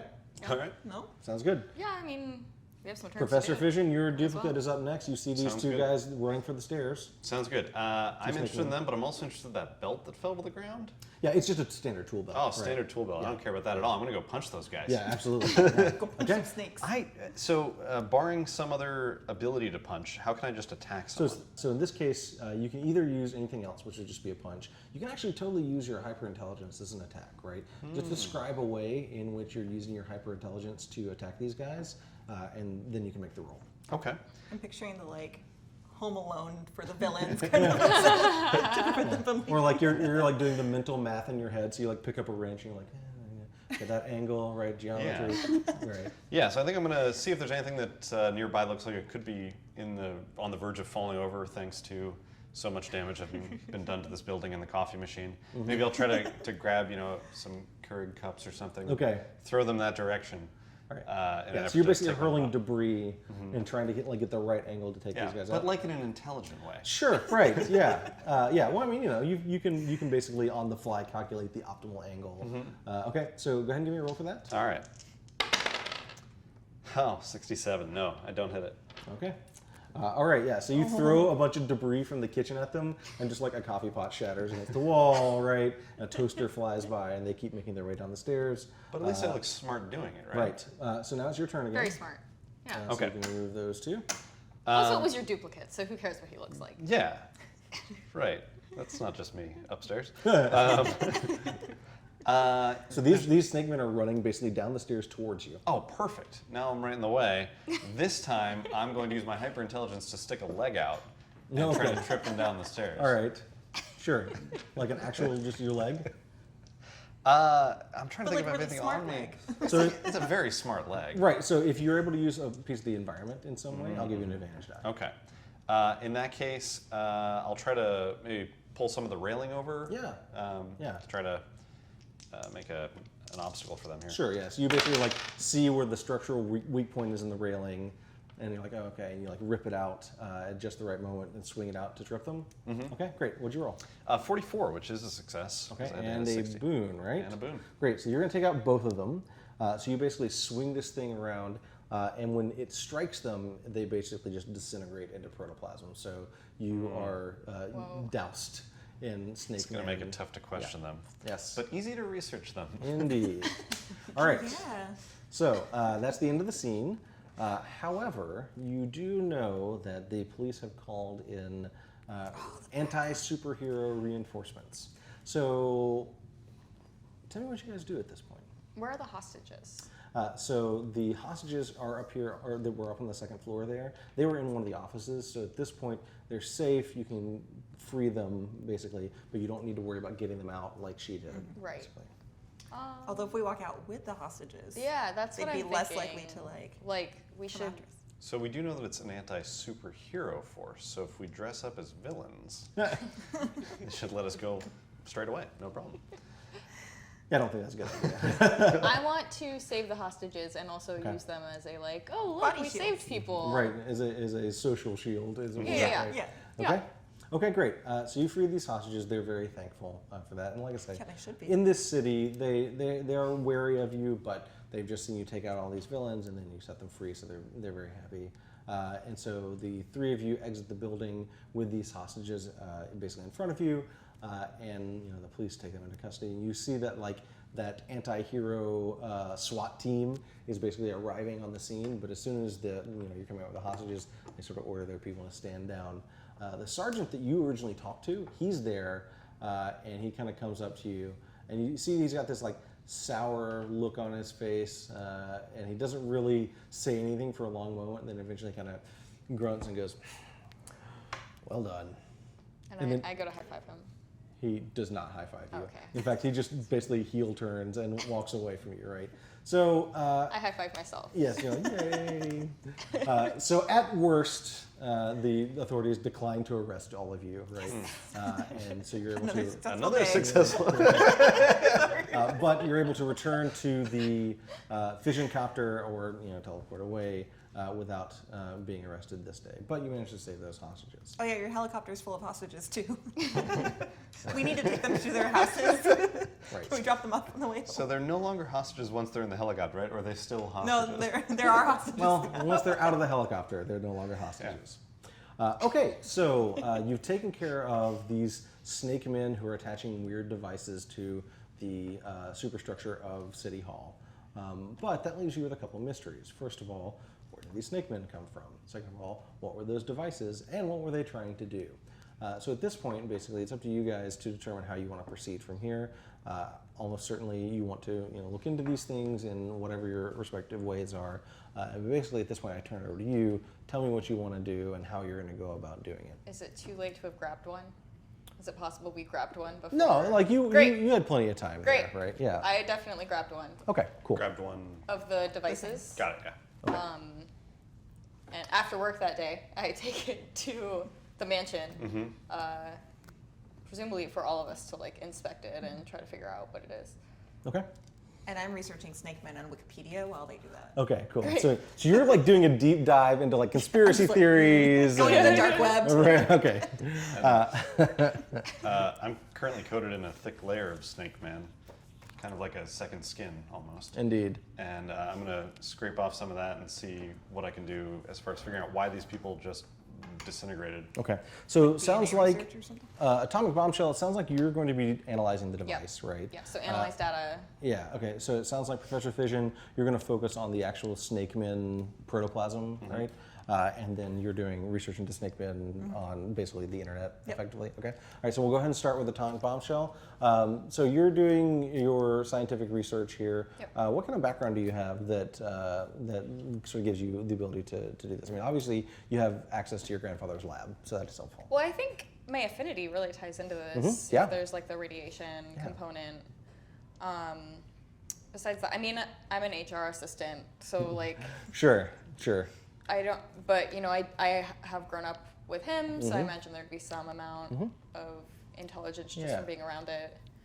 So I'd say this is a case where you're probably relying on your raw affinity for atomic energy That's what I was more than thinking. anything else, right? Yeah. All right, so I'm going to let you roll your atomic energy control for this. I am going to give you 2 challenge dice because you are basically you don't have a scientific background, Right. but you're still trying to do analysis. I'm going to give you 1 advantage die though because you do have access to your grandfather's lab. Okay.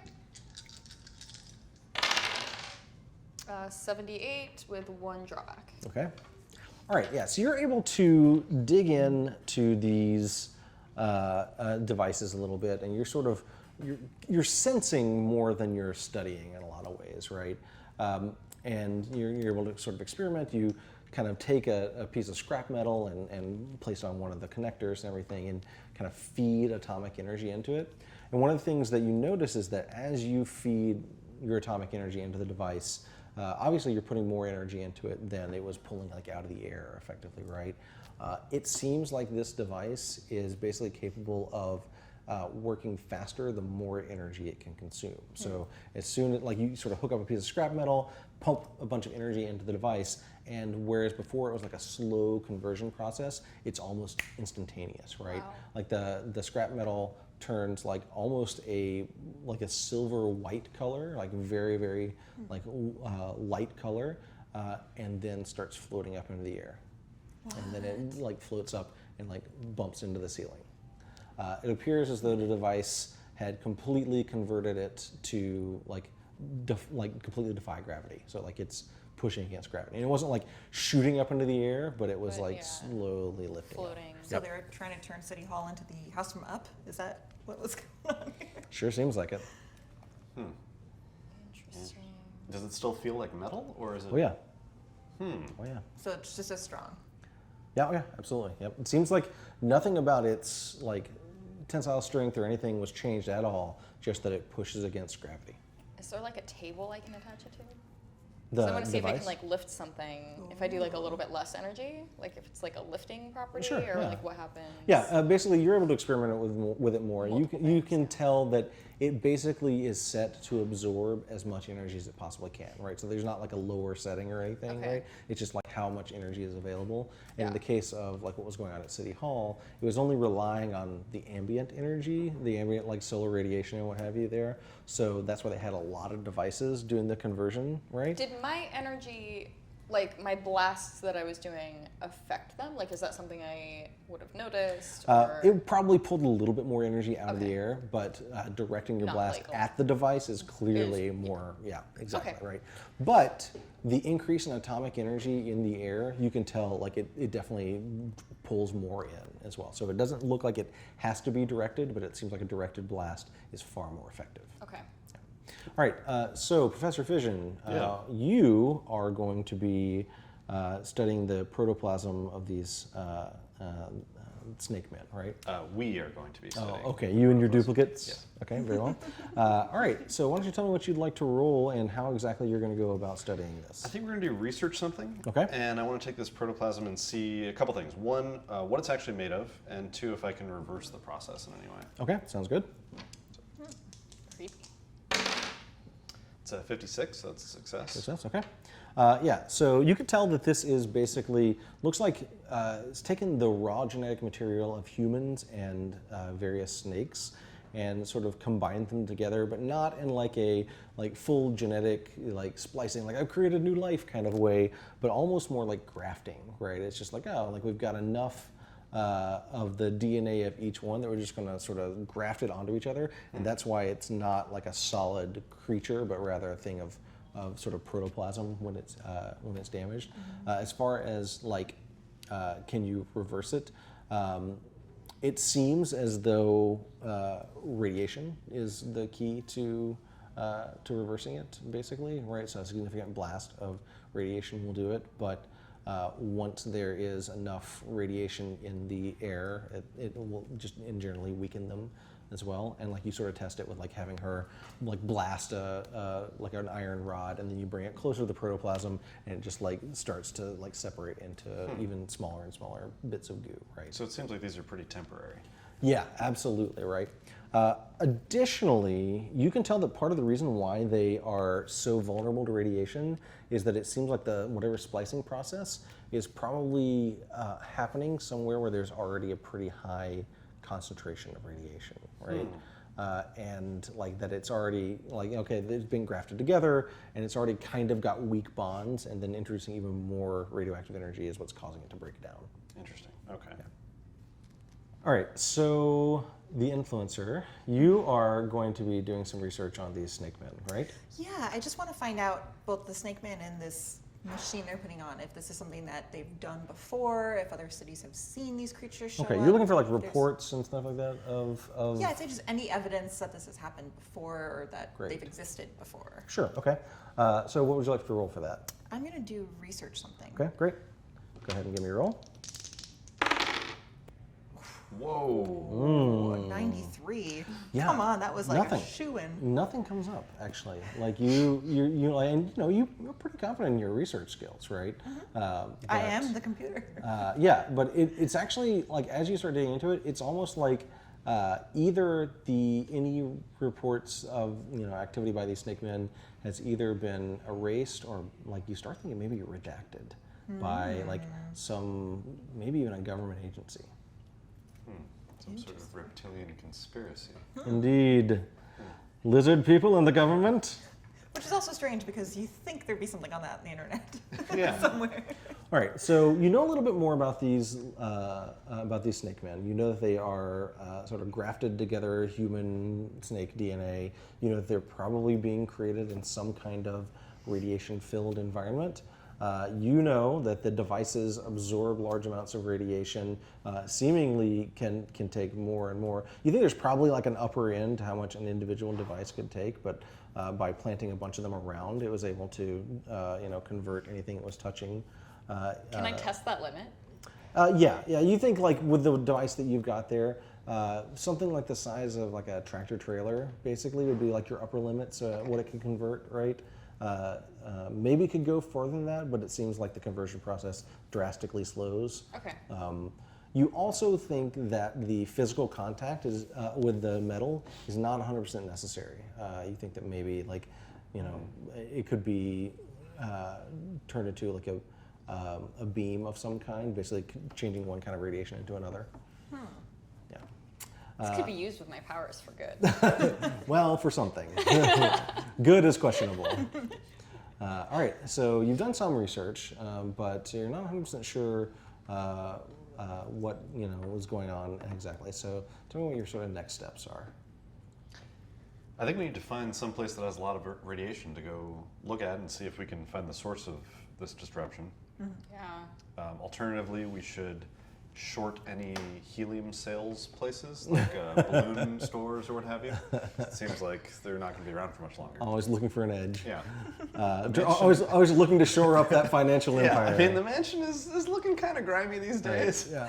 Yeah. Sales of air fission sneakers have dropped off since the 80s. Okay.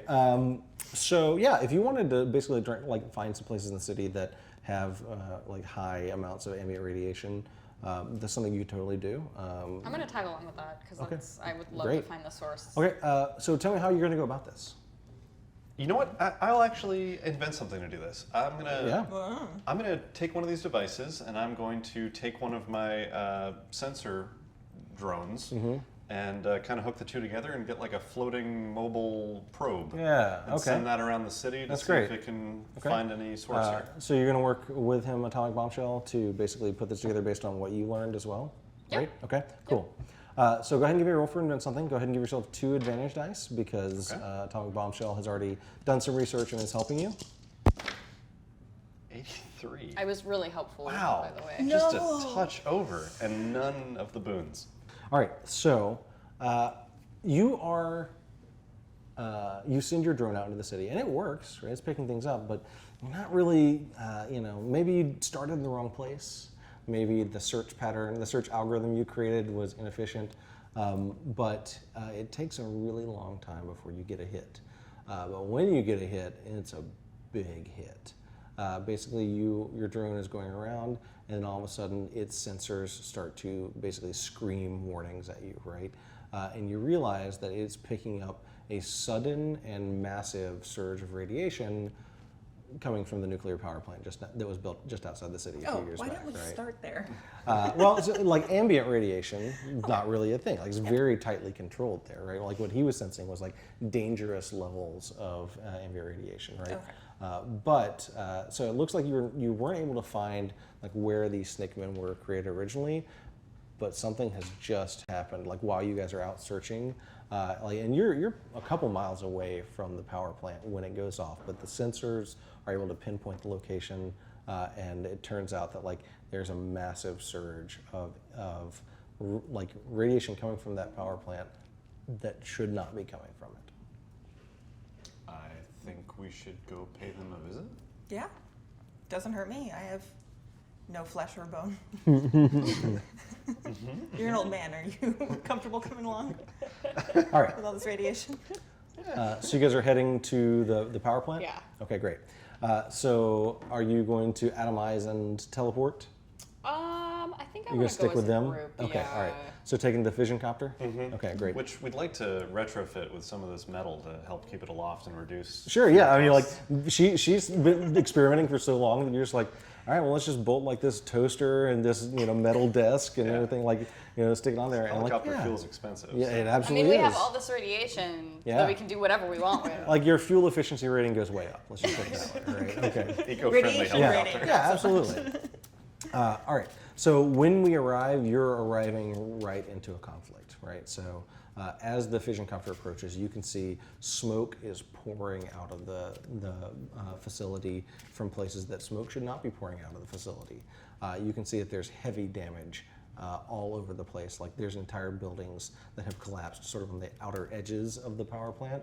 And you can see like flashing alarm lights. Even over the sound of the helicopter rotors, you can hear like the sound of alarm klaxons going off. And you can see that there is like a dark black smoke that is pouring out of various spaces, all in like the main part of the facility. You also don't see, like you would expect to see sort of like people like, you know, in like golf carts moving from place to place, or like security guards. You don't see any of that. It looks like the place is A, abandoned, and B, heavily damaged. So we're actually going to jump right into a conflict scene here. And when you approach, it's going to become very obvious why that is so. So, do you land the fission copter in the middle of things, or like on the outskirts, or? I feel like we're able to take off much faster now, given less Yeah. weight. So I'm happy to go into the hot zone. All right. Ooh. They're ready for us. Oh. Whoa. Okay. Hey Oh. now. Okay. I Yeah. thought those first ones were bad, and then that one with the brighter colors came out, and that was. So, you land right in the thick of things. Like there's basically like a courtyard between several of the buildings that you're able to set the fission copter down into, and you can see leading into like the main facility, like a huge, like the whole front has been blown off. You see like there's a long hallway that probably had like security doors and you know, all kinds of barricades for people to get past. It looks like something just blasted a hole all the way through, right?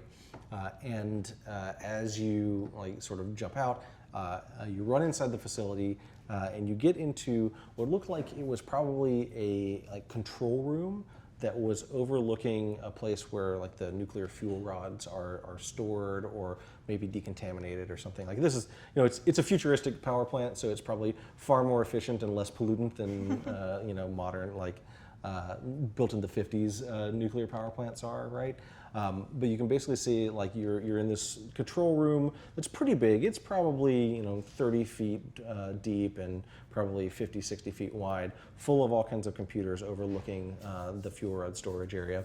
And the storage area is basically, there's like a catwalk, and then down about 30 feet is the floor below that, right? And actually the control room's sort of on the same level as the catwalk, right?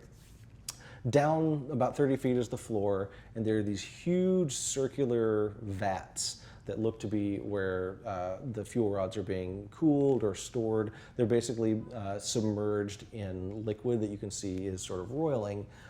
And it looks like these, you know, like this area has been just as heavily damaged as everything else. In fact, maybe more so. Like a bunch of the computer consoles have been smashed.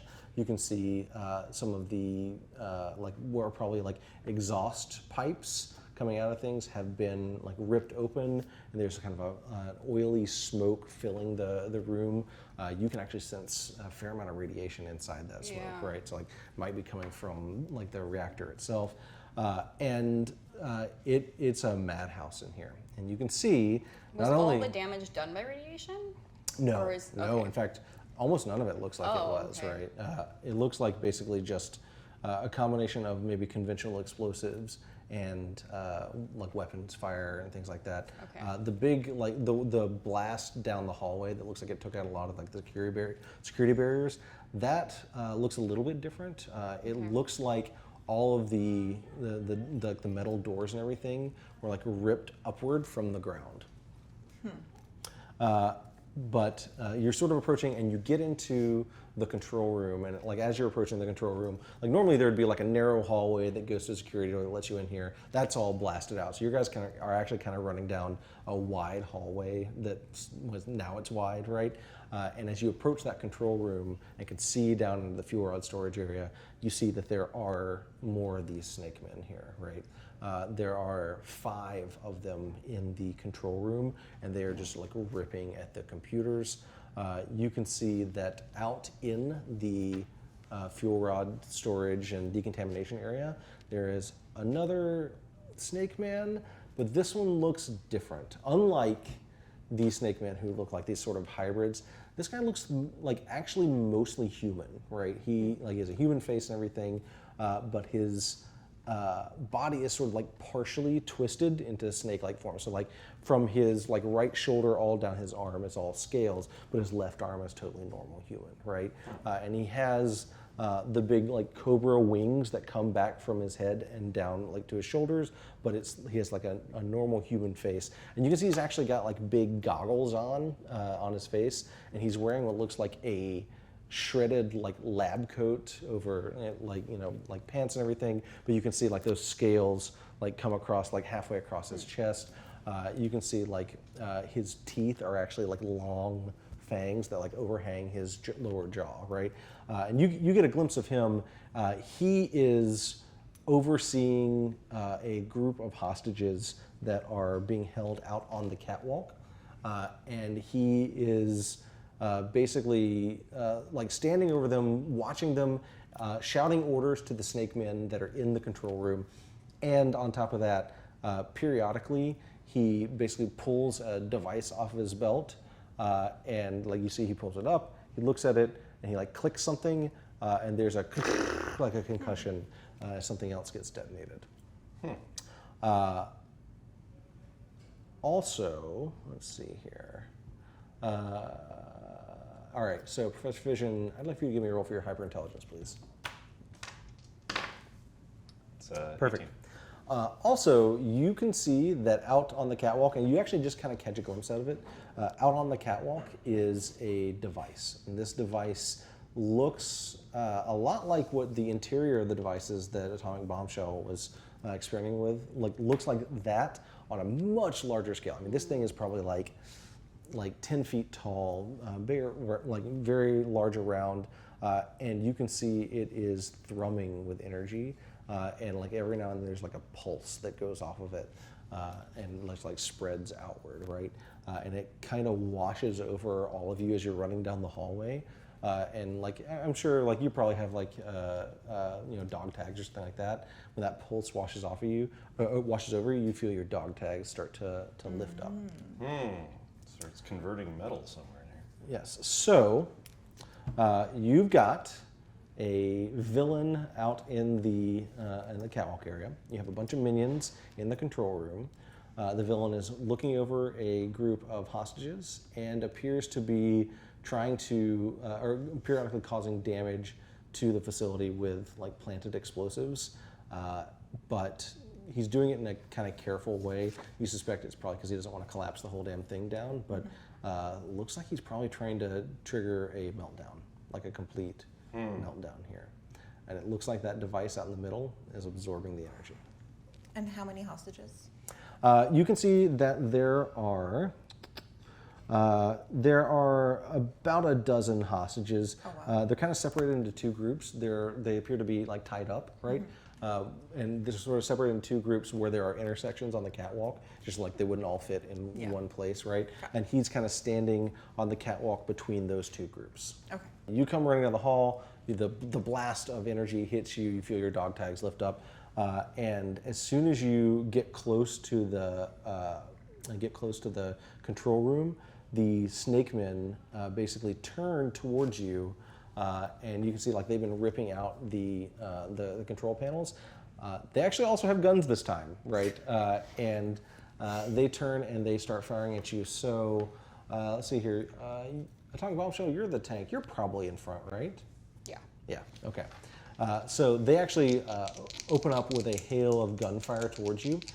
When their weapons fire, they don't sound like they're firing like normal firearms ballistics, right? They actually make this kind of pew pew sound almost, right? Like they're not quite shooting lasers. You think they might be shooting like plasma charges or something like that? That is a success. Fortunately for you, you were only grazed by that. You're going to take two And it's definitely not damages. radiation damage. So I can use. It is not radiation. Okay. So I can use hyperintelligence to replace your roll with a roll of my own. By having some contingency plan. Yes, she just took 2 damage out of 100. Yeah. Yeah, I Probably think it's okay. You look I'd pretty say I'm good. okay. Yeah. Yeah, you can go with that. You probably want to save that one though for Yeah. well, for what all these for other what's major about to villains. come up, right? So each one of these major villain cards is actually all for the guy that's like human snake hybrid, okay. right? So he So actually it's is the going same guy multiple times. he's going to take 3 turns. Yes. Okay. He is in fact the villain of the issue. And So I thought I took down the major villains so Yeah, easily before. that's my trick. yes, it is.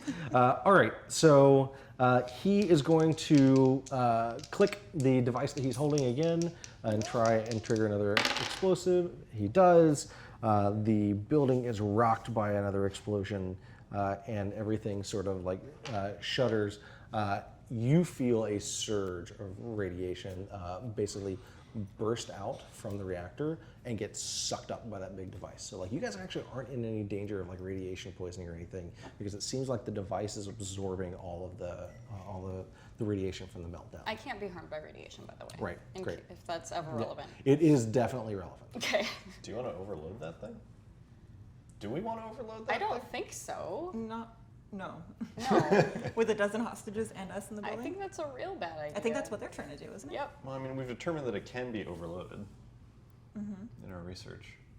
So maybe if we overload it, Would then it explode? All right, so that brings up the good Professor Fission. So I reset my hero points, right? Yes, sorry, I should have mentioned. Oh. So you get your hero points back to what they were at the start. So I believe you started with 3, you started with 2, and you started with 2. Great. Also, any resistance that you had lost previously, you get back. So you're back up to full. Got it. Yeah. Okay. Yeah. So you guys do a full reset on that. Okay. And so You had a nap. Professor Fission, you are up. Great. I'm going to shout, let's split up, and turn it into 2. All right. So you split again. All right. And start charging double time down the hallway. Okay. It's double time because there's No, 2. I got it. Yeah, that's great. Just make it. Yep, no, you're totally fine. I'm gonna have to ask you to leave. Okay, so you and your duplicate are gonna be heading down the hallway. So that brings up Atomic Bombshell. Oh no, sorry. no, Actually, yeah. it's the influencer first. Sorry, my bad. So first of all, it seems like we're going to be needing all the extra turns we can take, and as part of super speed, I can essentially take this turn and then use this to have an additional turn at the end of the initiative. That turn? is correct. Okay, so Oh, I'm going that's to cool. go ahead and do that, which places 2 time tokens on. So you actually don't want to do that yet. We're gonna actually put your initiative card, or this here at the end. And then when it comes back. Yeah, and when it Okay. comes back. Yeah. But I still get to take an action this turn? is that- Absolutely. Yeah. Okay, let's throw some shade at this bad guy. Okay, so you've got the 5 snake men that are actually firing plasma guns Oh, yeah, at you right now. Then you have the main villain who is back in the fuel rod area on the catwalk near the hostages. Okay. Additionally, I should point out that the hostages are in fact in danger. Good. So I was originally thinking like I'm better at like one specific targeted range attack, and you're better at like the spray of the minions. Yeah. But we still have 2 turns before you'll be able to go. So I can elastic body up and try to get the hostages out that way. But I think I would end up kind of going in the range of the major villain. I feel like he could attack me in that time. Is there any way that I'm able to just kind of range attack him from where I am and not hit the hostages? You can blast him, and in fact, I Just to weaken believe him a I believe your signature weapon has the ability to make a precision attack. Okay. So since you're going to be shooting him from basically long range, you're going to have at least 1 challenge die, and I think there's probably enough obstructions in the way that I would say you would have 2. Yeah. So you might want to use your precision attack in that case. Okay. I think I'll do that so we can at least weaken him, and Okay. then I'll save the minions for you if that's what you were thinking. Yeah. Okay. Okay.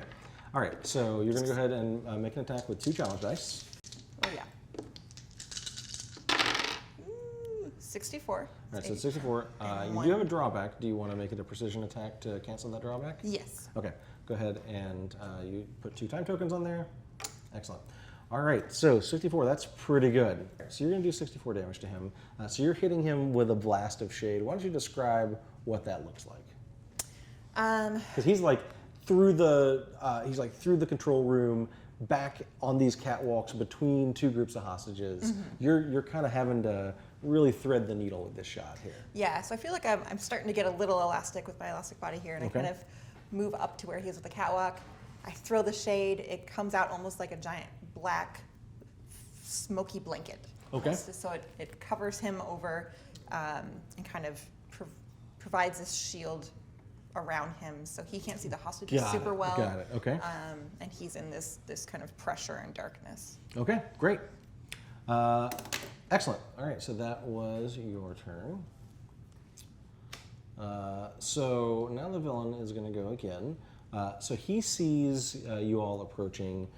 He's got the detonator in his hands. He's got the hostages in front of him. He is going to shout to his minions. He says, get them, don't let them interfere. And then he pulls out a plasma pistol of his own, takes a look at it, chucks it aside, and leaps over the catwalk over to the entrance to the control room. And basically, as he leaps, you see he moves with this sort of snake-like, whipping around almost, right? So despite the fact that he looks like a scientist, he moves with crazy fast agility. And he actually gets up to the point you're kind of approaching the control room. Yeah. He gets up and he basically meets you at the entrance of the control room, and he is going to. He basically tries to grab you and bite onto you. Fortunately for you, he does not. He does get this though. Okay. All right. So he does not bite you, but he is able to basically bound into the room and grab onto you. So you're kind of at the entrance to the control room. Now he's got a hold of you. All of his minions are behind you, right? But or behind him, I should say, not behind you. But all the hostages are now left alone, right? They're basically in their own groups out there. All right, and it is now your turn, Atomic Bombshell. How far are we from the device that's pulling over? A good ways. You basically have to go through the control room, out onto the catwalk, down the so it's catwalk not into the room. okay. You could just sort of barely see it from where you are. Great. Yeah. That's what I was hoping for. So I'm going to, if I do an area attack, would it hit him and the minions? Yeah, I'd say you're all pretty much up close at this point, right? So go ahead and... if I make this a powerful attack... You can basically do extra damage to him by making a powerful attack. You make an area attack, you get to attack him and the minions. Yeah, I'll do the area. Okay. All right, so you're going to roll a separate attack for each of them. So go ahead and roll for the villain first. 21. All right. Plus... And go ahead and roll for the minions. 9. All right, so that's a success. Luckily for you, area attacks do more damage against minions. So you're going to take out 3 of the minions. And you're going to do some damage to the scientist guy, but not a ton, right? So why don't you describe sort of what it looks like when you attack here? So I'm basically just taking my energy and channeling it to widespread, fill the room with atomic Okay. Yeah, damage. so you basically just do a burst outward? Yeah. Okay, cool. All right, great. So that was, did you want to move or anything? Because basically you're right in the control room now. You could move deeper into the facility or stay where you are. I think I want to try to get out of his reach, because he's Yeah, he's trying to grab onto you. right. Yeah. So I want to try to get farther from him. Okay, so you want to go onto the catwalks then? Yeah. Okay, sounds good. All right, so you're moving onto the catwalks. You're moving towards where the hostages are. I think what he's going to do is he's actually going to chase you, right? Yeah. And at that point, he also basically, you see that he takes the device in his hand. He's running towards you. And he starts hitting buttons on the device. The 2 of you are kind of coming down the hallway. You can see that the remaining 3 minions that are there, they have belts on that suddenly start to glow, and a shimmer appears around them from top to bottom. But then he surges towards you. He's actually just going to try and pounce on you. Okay.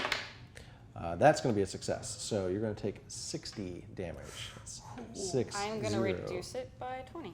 All right, using your super toughness? Yeah. Very nice. All right, so So you I can take take 40 40. damage. All right, and now that brings up Professor Fission's duplicate. Yeah, so my goal is to get to Sir Snakes a lot and grab the detonator. Okay. Okay. I want to try to wrestle that out of his hands. And Yeah, so he's basically up close to her right now. So you can basically come up behind him and try and snatch it from him. Yeah. Okay. Sure, you're going to basically be running through the control room and get to him. That's fine.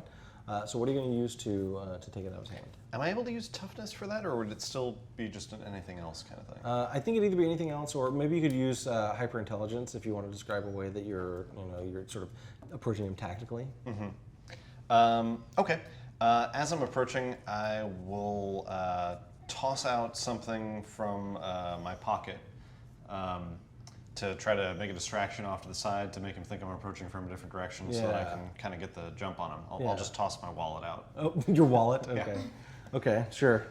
Yeah, all right, so go ahead and make a roll with your hyperintelligence. That's really bad. That is not going to do Should it. have not thrown my wallet, I He is realize. not fooled by that. Yeah. And he says, "You fool! Now you don't have your driver's license." Pilot's license. Yeah. So Can an ally drive?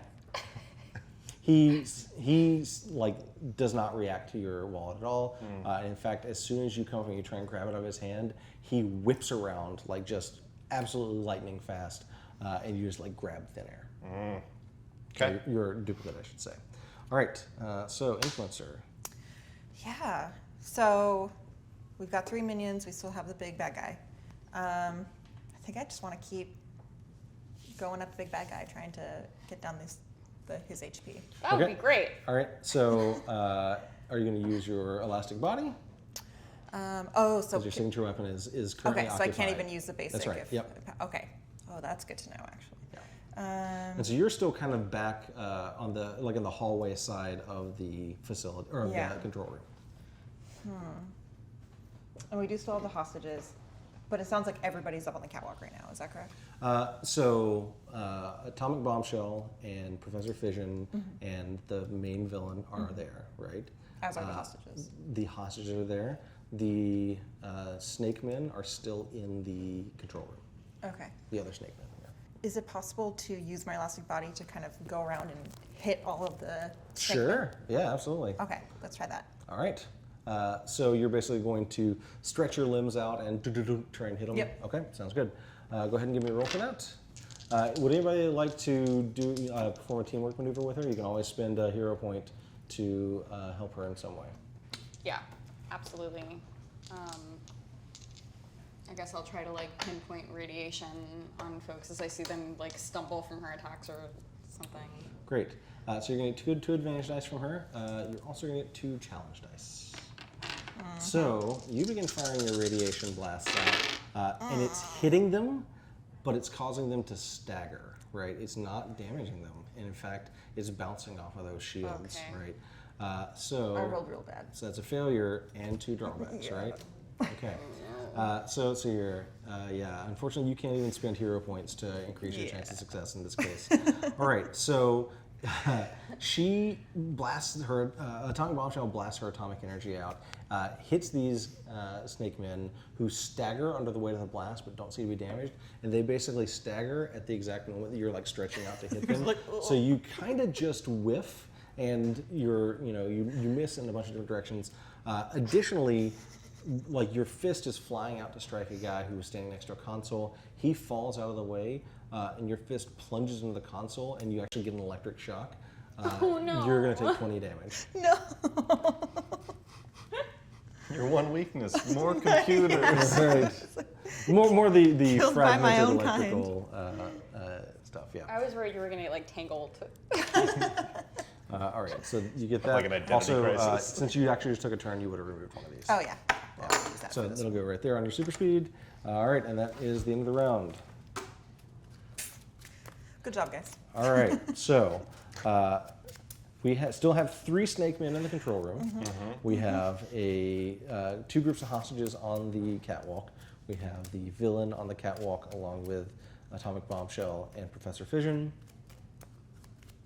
Let's see how this goes. And I'm just embarrassed off in a corner. All right, On the upside, we Atomic have ruined Bombshell, everything. duplicate, Professor Fission, villain, influencer, minions, villain. Okay, that's good. Minions do move up too, That gives us a chance to because hopefully. they are quick. All right, This so this is is really pretty good. good for you guys. You Yeah. guys have a nice start here. Before we go on, would any of you like to change the track further? Do... I don't like the way things. The leader has the Yeah, I ability. actually I think it's good. It's good. Yeah. Okay, that's fine. All right, so that brings up Atomic Bombshell. Okay. So yeah, you're up close to the this villain, villain, right? right. And he's like right on top of you, and he says, "Give up and go home, girl.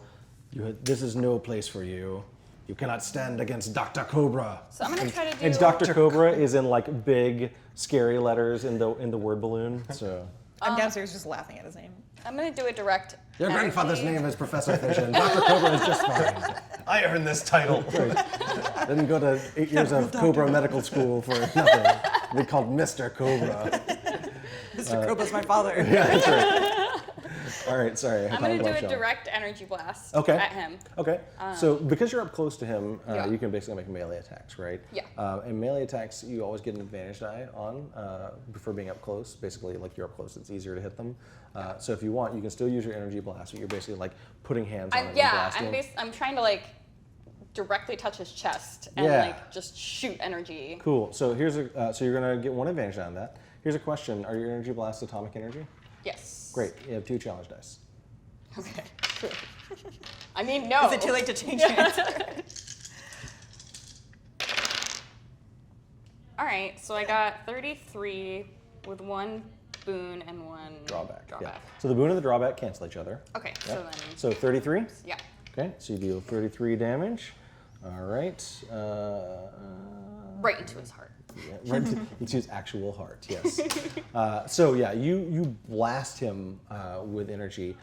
He screams and staggers back and says, "No, my heart!" But you know, he's still alive. All right, duplicate of Professor Fisher. Yeah. So can I do a team up with myself? You cannot. You basically still count as the same character. effectively. Okay. Fair enough. Yeah. Well, in that case, I'm gonna have my ally take another swipe at this detonator. Okay. So I'm gonna use hyperintelligence, but this time I've learned from my mistakes. I know that throwing my wallet is a one-time Not move. great. Yeah. So I'm gonna throw the helicopter keys. Oh my god! No, This it's time, fine. This this is is smart so this fine. time. Yeah, can't wait for this. Looking good. Yeah, go right ahead. Yep. Okay. Good. That's a 90. man. So as your can't helicopter escape. keys sail into one of the fuel rod disposal vats, Uh-huh. right, and sploosh in, you realize that you really should have gotten that push button ignition installed in the fission copter. Yeah, You guys are rocking home. he is not fooled Duplicate of the again, and he just sort of whirls around as your duplicate snatches at it, and he's like, "Why did you do that? Like those were your keys. That makes no logical sense." All right. Confusing him with logic. But now it is actual Professor Fission. Perfect. Because this time I have an actual good plan, which is to use my hyperintelligence. So you can don't forget to take a time token off your duplication. Oh yeah. So I'm gonna use my hyperintelligence to throw my wallet, which I have, because now I'm the original again. Oh, okay, right. Yeah. Sure, that makes perfect sense. Yeah, this is actually how I make money in the off season. I You just duplicate money. yourself, Yeah. Yeah. So I'm gonna throw my wallet, which must be way more confusing this time. Sure. You don't have anything else to throw? You don't have any other powers? Weapons? Is this what you were known for in the 80s? I'm going to give you 2 challenge dice on this roll because turns out you've already thrown your wallet. I even thought though- you were. I'm going to give you I challenge. thought you were intelligent. This is hyperintelligence. It's on a level you don't understand. Okay. Nailed it. Did you? Oh, he actually did succeed. Okay. Yes, So but did he nail was the it? goal here to take the detonator away? It was. Okay, great. You were unsuccessful. You failed. You failed. Go home. No.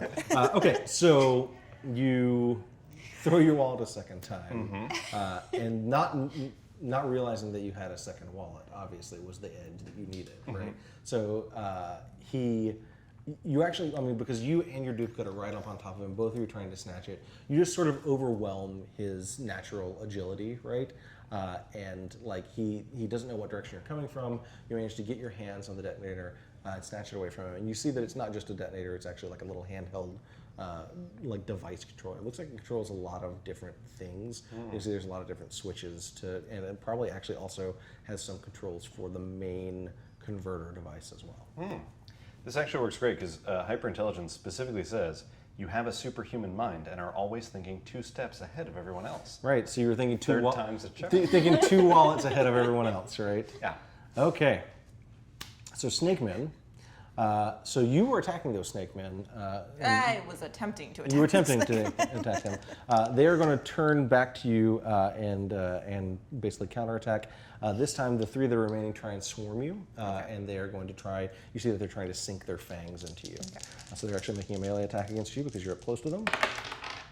All right, so And I do have that a is shield, if that matters for you. that's just sort of what your resistance represents, right? Okay. So that is going to be a success. So you are going to take 25 damage as they basically try and bite into you, and your shield is protecting you, but you are still taking damage from the attack. Now then, we've got Dr. Cobra. So Dr. Cobra, you've just snatched the device out of his hand. He actually basically spins his body around and strikes you, and he's going to try and knock you off the catwalk down into the fuel rod vats. Oh, bring it. This is where super toughness comes in. Is it as good Alright. as your intelligence? So that's going to be a hit. So you go toppling over the side. You don't land in one of the fuel rod vats, but you basically land on the rim and like bounce off down to the floor below. You're going to take 45 damage. Okay. I'm going to use super toughness to reduce it by 20. Okay, great. So you take 25. Okay. All right, and now it is up to the influencer. Okay. So I'm going to remove one from each Yep. of these. There you go. And I'm still in the room with the cobras. Or not the cobra, yeah, with the the snakes. snakes. They are actually lesser snakes. they are technically called the adders. The adders. Yeah, because Okay. they're so good at addition. That's your fault, actually. Yeah. All right, yeah, so you're still in the control room with the adders. The 3 of them have swarmed around you. They are trying to sink their fangs into you. Okay. So yeah, I definitely want to go after them. I do have my signature weapon back. Mm-hmm. I've never tried it with a group throwing shade at multiple people at the same time. Yeah, you could totally do that. You are up close to them, so you could even, in fact, like channel the shade directly into them with your hands. Ooh, very nice. Okay. Yeah, I think I'll do that. I'll just Okay. kind of like touch them and pulse the shade into them. They're just going to feel really bad about themselves. Just Okay, gonna- all right. let's see. Okay, 26. All right, that's a success. They feel like they're disappointing their snake mothers. Yeah. All right, so you're going to take one of them out. Okay. The other 2 managed to basically leap back in time to avoid your attack. So you basically like grab onto one, zap him with your shade energy, and it basically turns to protoplasm in your hands. Okay. All right. So Dr. Cobra has hurled you off the side, and so you're like down below at this point. He then turns back to Atomic Bombshell, and he basically like he sort of does like this wrestling move where he kind of hunkers down and then tries to like zip inside your defenses and bite you. And that is going to hit. You're going to take 19 damage as he bites into you. And you feel like a poison get injected into you, and you feel it sort of burning up in your shoulder area where he like bit down. And then he kind of shoves you back, leaps over one group of hostages, and runs over to the wall where there's all kinds of like emergency shut-off valves and things like that. And basically he just like reaches out and rips the valves off the wall, which then begin immediately like spewing like steam out as well. You can tell that he has basically, he's working to continue to trigger the meltdown. So I have resistance energy form. Yeah, that basically means that like what's giving you your resistance, your hit points essentially, is your energy form. Okay. Yeah. But it says that it repairs quickly. Does Yeah. that? It's not, yeah, it's just the okay. flavor of your hit points. Gotcha. effectively, right? Yeah. Okay. Yep. I wasn't sure if that actually, like, if I Nope. got points back or anything. Nope, it's just the flavor of your Okay. hit points, basically. All right, I got Professor Fission's duplicate, the Influencer, Dr. Cobra, Snake Man, Atomic Bombshell, Dr. Cobra, Professor Fission, Dr. Cobra. And the minions actually move up 2, so they will go between the duplicate and the Influencer. So I'm worried I'm gonna die. Yeah. Are you able to move? this is an tank interesting up? spread of like good guy, bad Yeah. guy, good guy, bad guy, good guy, bad guy. Would you like to affect the? Yeah, I feel like the I want track? to move the tank up, or maybe something to help take out those minions. I could move the artillery right in front of the minions. If I'm not good at, like, even the last time I attacked the minions, I took care of one of them, but not all 3. I want to Really? not die. The tank is good at taking out the minions, but she'd have to get down to them. okay, I'll move the tank up. Okay. So how many of your hero points are you spending? Spend just the Just the one. Okay. Great. Yeah, if I could go before the main Yeah, villain, you're basically that's- that will put her in front of all of Dr. Cobra's actions. Okay. Okay. And so your duplicate is going to go first. Yeah. So my duplicate's going to hop down to me and attempt to rationalize what this device does and how to deactivate Okay. it. So rolling analyze data or research something. I think analyze data is more appropriate. It's 52. So Success. it succeeds. Okay. So you think that basically at this point the device is kind of in almost autopilot mode, right? That it's just like passively absorbing the energy that's being like emitted by the meltdown. So you think that you could shut it down by like trying to destroy the device or by stopping the meltdown, are the sort of 2 alternatives you have. Okay. And are there any other controls on this that would affect anything else in the room that I can use against? Looks like the it's player? triggering explosives. Looks like it is what he used to put the atomic shields on his minions, and then it looks like it like started up the device, but now that it's running, it just is sort of running on its own. Can I flip off the shields? Sure. Yeah. Okay. All right. Yeah. So the shields disappear off of the snake men.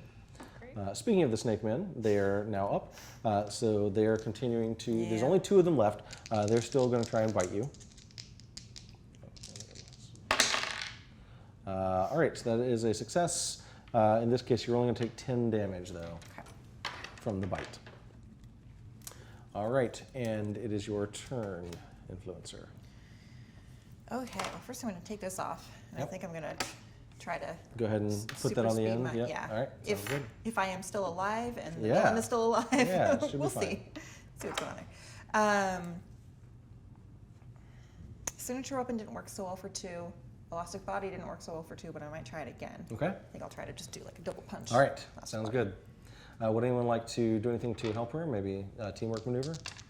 Spending a hero point? You can also hang on to your hero points if you need to. I'm worried I'm going I to need have it. 2, so I'll go ahead and use 1. Okay. Yeah. So tell me what you're doing to help her? Sort of the same thing. as Okay, last yeah, time, just basically like- targeted blasts. Okay, sounds good. So I hit a 64. All right, And I so need you- a 60%, but I do have 1 boon. All right, so your blasts are kind of distracting those 2 guys enough that you're able to, this time, when you lash out, take them both out. What does it look like when you do so? It's just kind of like I'm looking at one, he's made eye contact with me, I punch him square in the face, and then I kind of go around him and do a little tap tap on the other guy, and then punch him with the other fist. Nice, very nice. All right. So the elastic part is just for funsies. Okay, and that brings up Atomic Bombshell. Okay, I am gonna get these back, which Yeah. is really exciting. The villain's still like really close to me, right? Yes, he's basically like he has moved away from you, so he's not right up on you, but you could easily get to him this turn. Okay, I'm gonna do a powerful attack Okay. against him. All right. One question, should I put 2 time markers on this since I used it as a reach attack? No, because you were up close to them already, so you don't Okay. have to do that. Yeah. So I'm gonna channel all my atomic energy, like try to do like a really intense beam right at him. Okay, sure. And you're using a powerful attack for this? Yeah. Okay, great. So go ahead and roll your dice. All right, so it's a success. All right. Wow. 69, and it adds 20 to the damage. All right, Nice. so 89 damage. Very good. That's amazing. All right. So that means that. Great. So yeah, your concentrated blast, like he's over by the wall where all those valves were. Concentrated blast like strikes him in the back. He has no time to react. He sort of staggers, smoldering, and that's at the point where he vows his revenge. He's like, "I'll get my revenge on you for that." Yep. And he actually rips a chunk of piping off the wall. And you see like that black irradiated smoke is now pouring out of both ends of that pipe. So he progressed his objective. One more. I don't like that. But then he is basically going to whip around and huck that hunk of pipe at you. Okay. So he's making a ranged attack against you. That will succeed for 31 damage. I'm gonna use my super toughness to Okay. make it 11 damage. Very nice. Okay, so you take a little less damage from it. And then at that point, he actually will basically leap back up onto the catwalk. And looks like he's starting to make his way towards the device, the one that's absorbing the energy, right? Now that brings up the good professor. Okay, I'm going to see if I can use this device to put shields on my allies. Interesting. Okay, so it's not your technology, so I'm going to give you a challenge die on this roll. Okay. And I would say this is probably hyperintelligence or maybe invent something, actually, because you're basically redoing this thing. Okay. So I'm going to give you a challenge die on the roll, because Okay. it's not your technology. Got it. Go ahead. And I'll do invent something. See Yeah. if I can Great. reverse engineer this. 74, which succeeds. Great. 74 and no drawbacks. Very nice. Okay, yeah. So you actually realize that it was the snake men's belts that were creating the fields, right? But those snake men have all been disintegrated at this point. They've protoplasmed out. So what you're actually able to do is basically expand those shields out to offer like a moderate amount of protection to the two of them. Actually, I'll say you can basically expand the shields out to protect her because she's still in the control room, right? Getting out to expand it to you guys would probably weaken it too much, right? Okay. So I'll say that basically, like as long as you're in the control room, you can provide or you can get a shield from what he's doing. Okay. Is this something that I'm able to grab and take with me if I were to leave? Yeah, absolutely. Okay. Yeah. Am I aware that this is happening? Yeah, yeah. Okay. You can shout that Yeah. or whatever, right? They probably know I'm like not doing well, right? Like, Yeah, yeah. All right, so he's making his way, Dr. Cooper is making his way across the catwalk towards the device, and he's basically barreling right down to you. So he like leaps over one set of hostages, and then he's just going to try and he tries to slide underneath you and trip you over the edge of the catwalk. He's good at sliding. That is going to Not good at succeed. placement of hostages. You'd think he'd put them out of the way. So that is 41 damage. Oof, okay. Now you are a tank. So, or would you like to use your? I oh, I can use my hero. Wait. Yeah. So you can either use a hero point to activate your tank ability, or Actually, that won't even. That would minus it by 30, so it'd be another 11. yeah, you take 11 damage. Okay, what's the other? The alternative is I could try to use hyperintelligence to have some contingency already in place to protect you. So perhaps trying to overload one of the belts to cause a distraction or hit him. Or cushion her so she doesn't fall as hard. If that fails, would I still be able to Yes, use? absolutely. Let's Yeah. do that You've then. used your hyperintelligence to make a Deus Ex Machina. Is that what's happening? Yeah. Okay. All right. So you're going to put 2 time tokens on that. Yep. Yep. And so you're going to roll some dice. And I'm going to retcon your roll. 28. Okay. So 28. So basically, you will reduce this to a 28 by cushioning her fall using the device, which is not huge, right? Reduced it by 3. You do reduce it by 3, but so that's 28. So that's 38 damage that you can then spend a hero point to reduce Yep, to 8. I'll take 8. Okay. Very nice. Good job, guys. How much resistance do you have left? Not very much. 18. Ooh, Yeah. close. All right, so he slides underneath you. He does trip you, and so now you're down on the ground along with Professor Fission, and now he's making his way towards the device. No. Let's go ahead and see what the influencer has. Okay. I need to stop him from getting to that device. Well, I really want to use a ranged attack, because then I could potentially use my artillery power here. So I think we'll go for shade again. I guess I'll aim for him, but it's really to try to like protect him from getting to the machine, trying to. Okay, yeah, trying to block him. Yeah. Okay, that sounds good. All right, so you're going to go ahead and make your roll. Does anyone have Would anyone anything like to to use a hero point to add 2 advantage dice to a roll with a teamwork maneuver? Yeah. Yeah, you would. Woohoo. Yeah, you I would. will. Thank you. All right, so tell me what you're doing to help her. So I'm going to, I think I've used this device as much as possible. Sure. So I'm going to fall back to an old standby, and I'm going to throw the device in an effort to both destroy it and distract him. Oh, Okay, just like you did with sounds your good. wallets. So maybe you're like throwing it in the path of her shade. It worked well. So we've got a 53 and we've got 2 boons. Very nice. All the right. power of So you hyperintelligence. hurl the control device up into the air. Her shade strikes it and it explodes right in front of Dr. Cobra. He staggers back, badly wounded. So that's 73 damage, right? Now you're an artillery. Mm-hmm. Would you like to spend any of your hero points to add to that? Yes, I would. Okay. How much would you like to add? Let's just be done with him. I'm gonna put 2. Very nice. So I'm All gonna right. add 40 to that. All right, so that would be 103 damage. All right, luckily for you, he had 97 resistance left. So you hurl this up there. It soars through the air. You channel all of your power of the shade into destroying the device.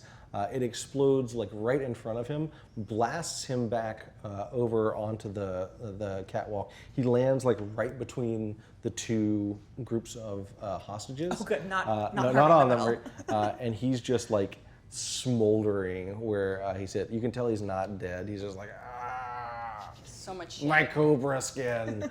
But he's in such bad shape that you can tell he is not going to be able to get up anymore. Good. Were there So- any minions left? There are not. No, she took out the last of them. Yep. So with that, Dr. Cobra and his adders are defeated at this point because the device is sort of operating on autopilot. You've got a few minutes to shut down the nuclear reactor. He did not manage to damage the plant enough that it would completely melt down. So you're able to shut down the reactor. Like you have that kind of hyperintelligence. Totally easy Throw for a you, wallet right? at it, no Right, you problem. throw a wallet at it. Like, oh, that's your answer to You keep everything. finding new wallets. He just keeps duplicating himself in more wallets, right? Just for the wallet. Right. Just steals the wallet from them. Too bad you didn't duplicate yourself before. Oh, okay, anyways. So you managed to shut down the reactor, Okay. and fortunately, the city is saved a nuclear meltdown that was actually going to convert the entire city's, all the metal in the city into this anti-gravity metal.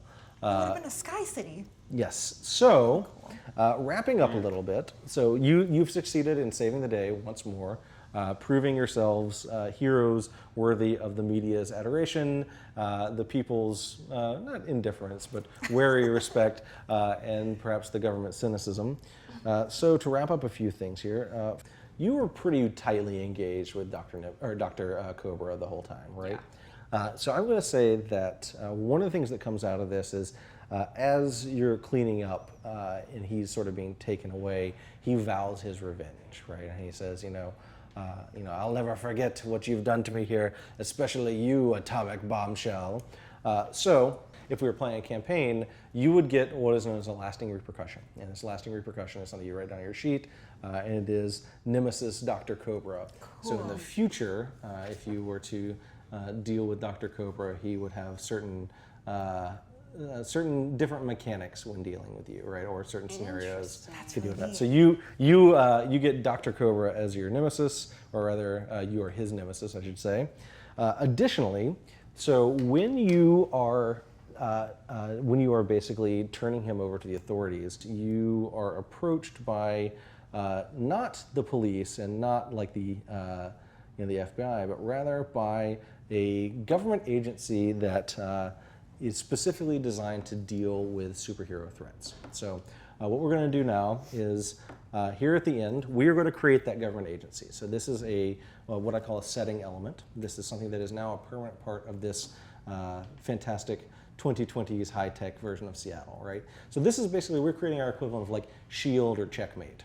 First of all, first question, what is the agency's core mission? Is it to assist heroes in securing villains? Is it to monitor all superhuman activity? Is it to tamp down on all powered individuals? or is it to enforce the registration of superhumans? I think the first one. Okay, so Do we want to make it a positive? So remember, we decided that the authorities do not have a high opinion of Yeah. heroes. I was thinking the monitoring. Okay, They so want to monitor. Well, I So assumed the- there's a government authority, and then this was like a private sector. But if this this, is part of the this is government, really then yeah, this is a government agency. Okay. Yeah. Right. Then yeah. I almost feel like I would want them to be like their goal being to minimize the impact that superheroes have, to make it seem like it's not superheroes that are helping out as much as. To make it look like it's the government That's doing more. interesting. So there's like a propaganda arm to it Yeah. as well. Okay. Yeah, All right. I like so that. sounds like maybe tamp down on all powered Yeah. individuals. Okay. Cool. All right. So how does this agent that's approaching you, right? How do he and the other field agents for this organization dress? Do they wear black suits and shades, fatigues and body armor, jumpsuits and utility belts, or military dress uniforms? I think military dress uniforms feels. Yeah, sure. All right, yeah, so this is like, it looks like you're being approached by someone who works at the Pentagon, basically. Okay, great. All right, so under what authority does the agency operate? National, the agency is an arm of a national government. International, the agency is authorized by an international body like the United Nations. Private funding, but a government charter, so basically like a private organization that is sanctioned by the government. Or off the books. This is a completely secret black ops organization. I'd say international. Yeah, Yeah, it sounds like it international. is like a public government. thing. International is interesting because then they could be one step above the normal government trying to influence Okay, things. all right, yeah, sure. So Yeah. like, even though like the United States government does not look kindly on superheroes, this organization is somewhat more removed, basically. Yeah. Okay, cool. All right. Where's the organization headquartered? In a massive standalone complex, a cutting-edge mobile facility, for example, a flying aircraft carrier, an inaccessibly remote base, discrete urban offices, or in decentralized cells, like they have no central organization. I like the last two. Yeah. Both those seem pretty interesting. Like offices around the world. Is that Okay. the one you're thinking of? Or the no centralized Mhm. location. Either decentralized or like an urban city. Well, especially if they're international. I mean, I think. Yeah. So Like, they we probably basically have them in like have offices London in every and- city yeah. and stuff like that. Okay, yeah, there's like different branches of this organization. Okay, Yeah. cool. And so the last question is, what is the organization's most notable advantage? Is it far-reaching surveillance, military mobilization, like they can call in military support, hyper-advanced technology, which fits with our setting, or a network of deep cover agents, like people that you don't even know are members of this organization? Oh, I like the first and the last one a lot. The idea of them was the first being one like again? all-seeing. Far-reaching surveillance. Yeah, being like all-seeing or I think that makes sense if they're in every urban city around the world. The last one or The first one, the surveillance everywhere. they both kind of make sense for that. Yeah. But I guess one is more undercover and one is Yeah. more like technological. It could be like basically deep cover agents that are spying. Right. Okay. I like that a lot. Okay, cool. All right, so we'll go with that. And so, anybody got a name off the top of your head for this organization? Change, but it's an acronym. Change. I like that. Like, is everything Change. wallet related with you? Right? Like, I wasn't gonna say it. Operation Change Purse. Right? Oh, But come it on. has so many meanings. Like Yes. the word change. Yeah. Yeah. Okay, so Change sounds good. So Change is now a part of our setting here. They are a sort of international spy organization with offices, branches in tons of different major cities throughout the world. They monitor and then tamp down on super activity. So they're coming in, they're taking custody of Dr. Cobra to basically move him out and take him to a secret facility and then like begin the propaganda and spin to sort of diminish your activity. So basically the people are like, don't even know maybe that it was a supervillain that caused this incident at the nuclear power plant, but rather merely an accident that was fortunately dealt with by talented civilian engineers. All right, so you're the nemesis of Dr. Cobra. We now have a new setting element. And so then like as we would play forward from here, those elements would then come into play in the future. So you were sort of cool. helping craft your setting as you go Yeah. along. And that's basically it. That's Explores the Unknown #2, aka Sky High Ambitions. So would we and- put Sky have ambitions in our first appearance? Yeah, sure. Or Explores the Unknown #2. Yep. Basically, every scenario has a series that it's associated with it. So Explorers of the Unknown is the Super Science series, and then it has an issue number because you sort of play them in sequence. That's We so should cool. come up with a team name. Yes. Well, thank you so much for playing. I really appreciate it. It's been great superheroing with you. Thank This you. was really Likewise. great. This was awesome. so cool. Cool. Thank you This so was much. really awesome. Were we the bad guys? We could have had a floating city. You could have had Yeah, a floating city. that sounds Was it's there a true. downside to that we missed? If you're afraid of heights, I guess. Yeah. All right. Well, thanks for playing, guys. Yeah. Thanks for having thank us. you. Yeah.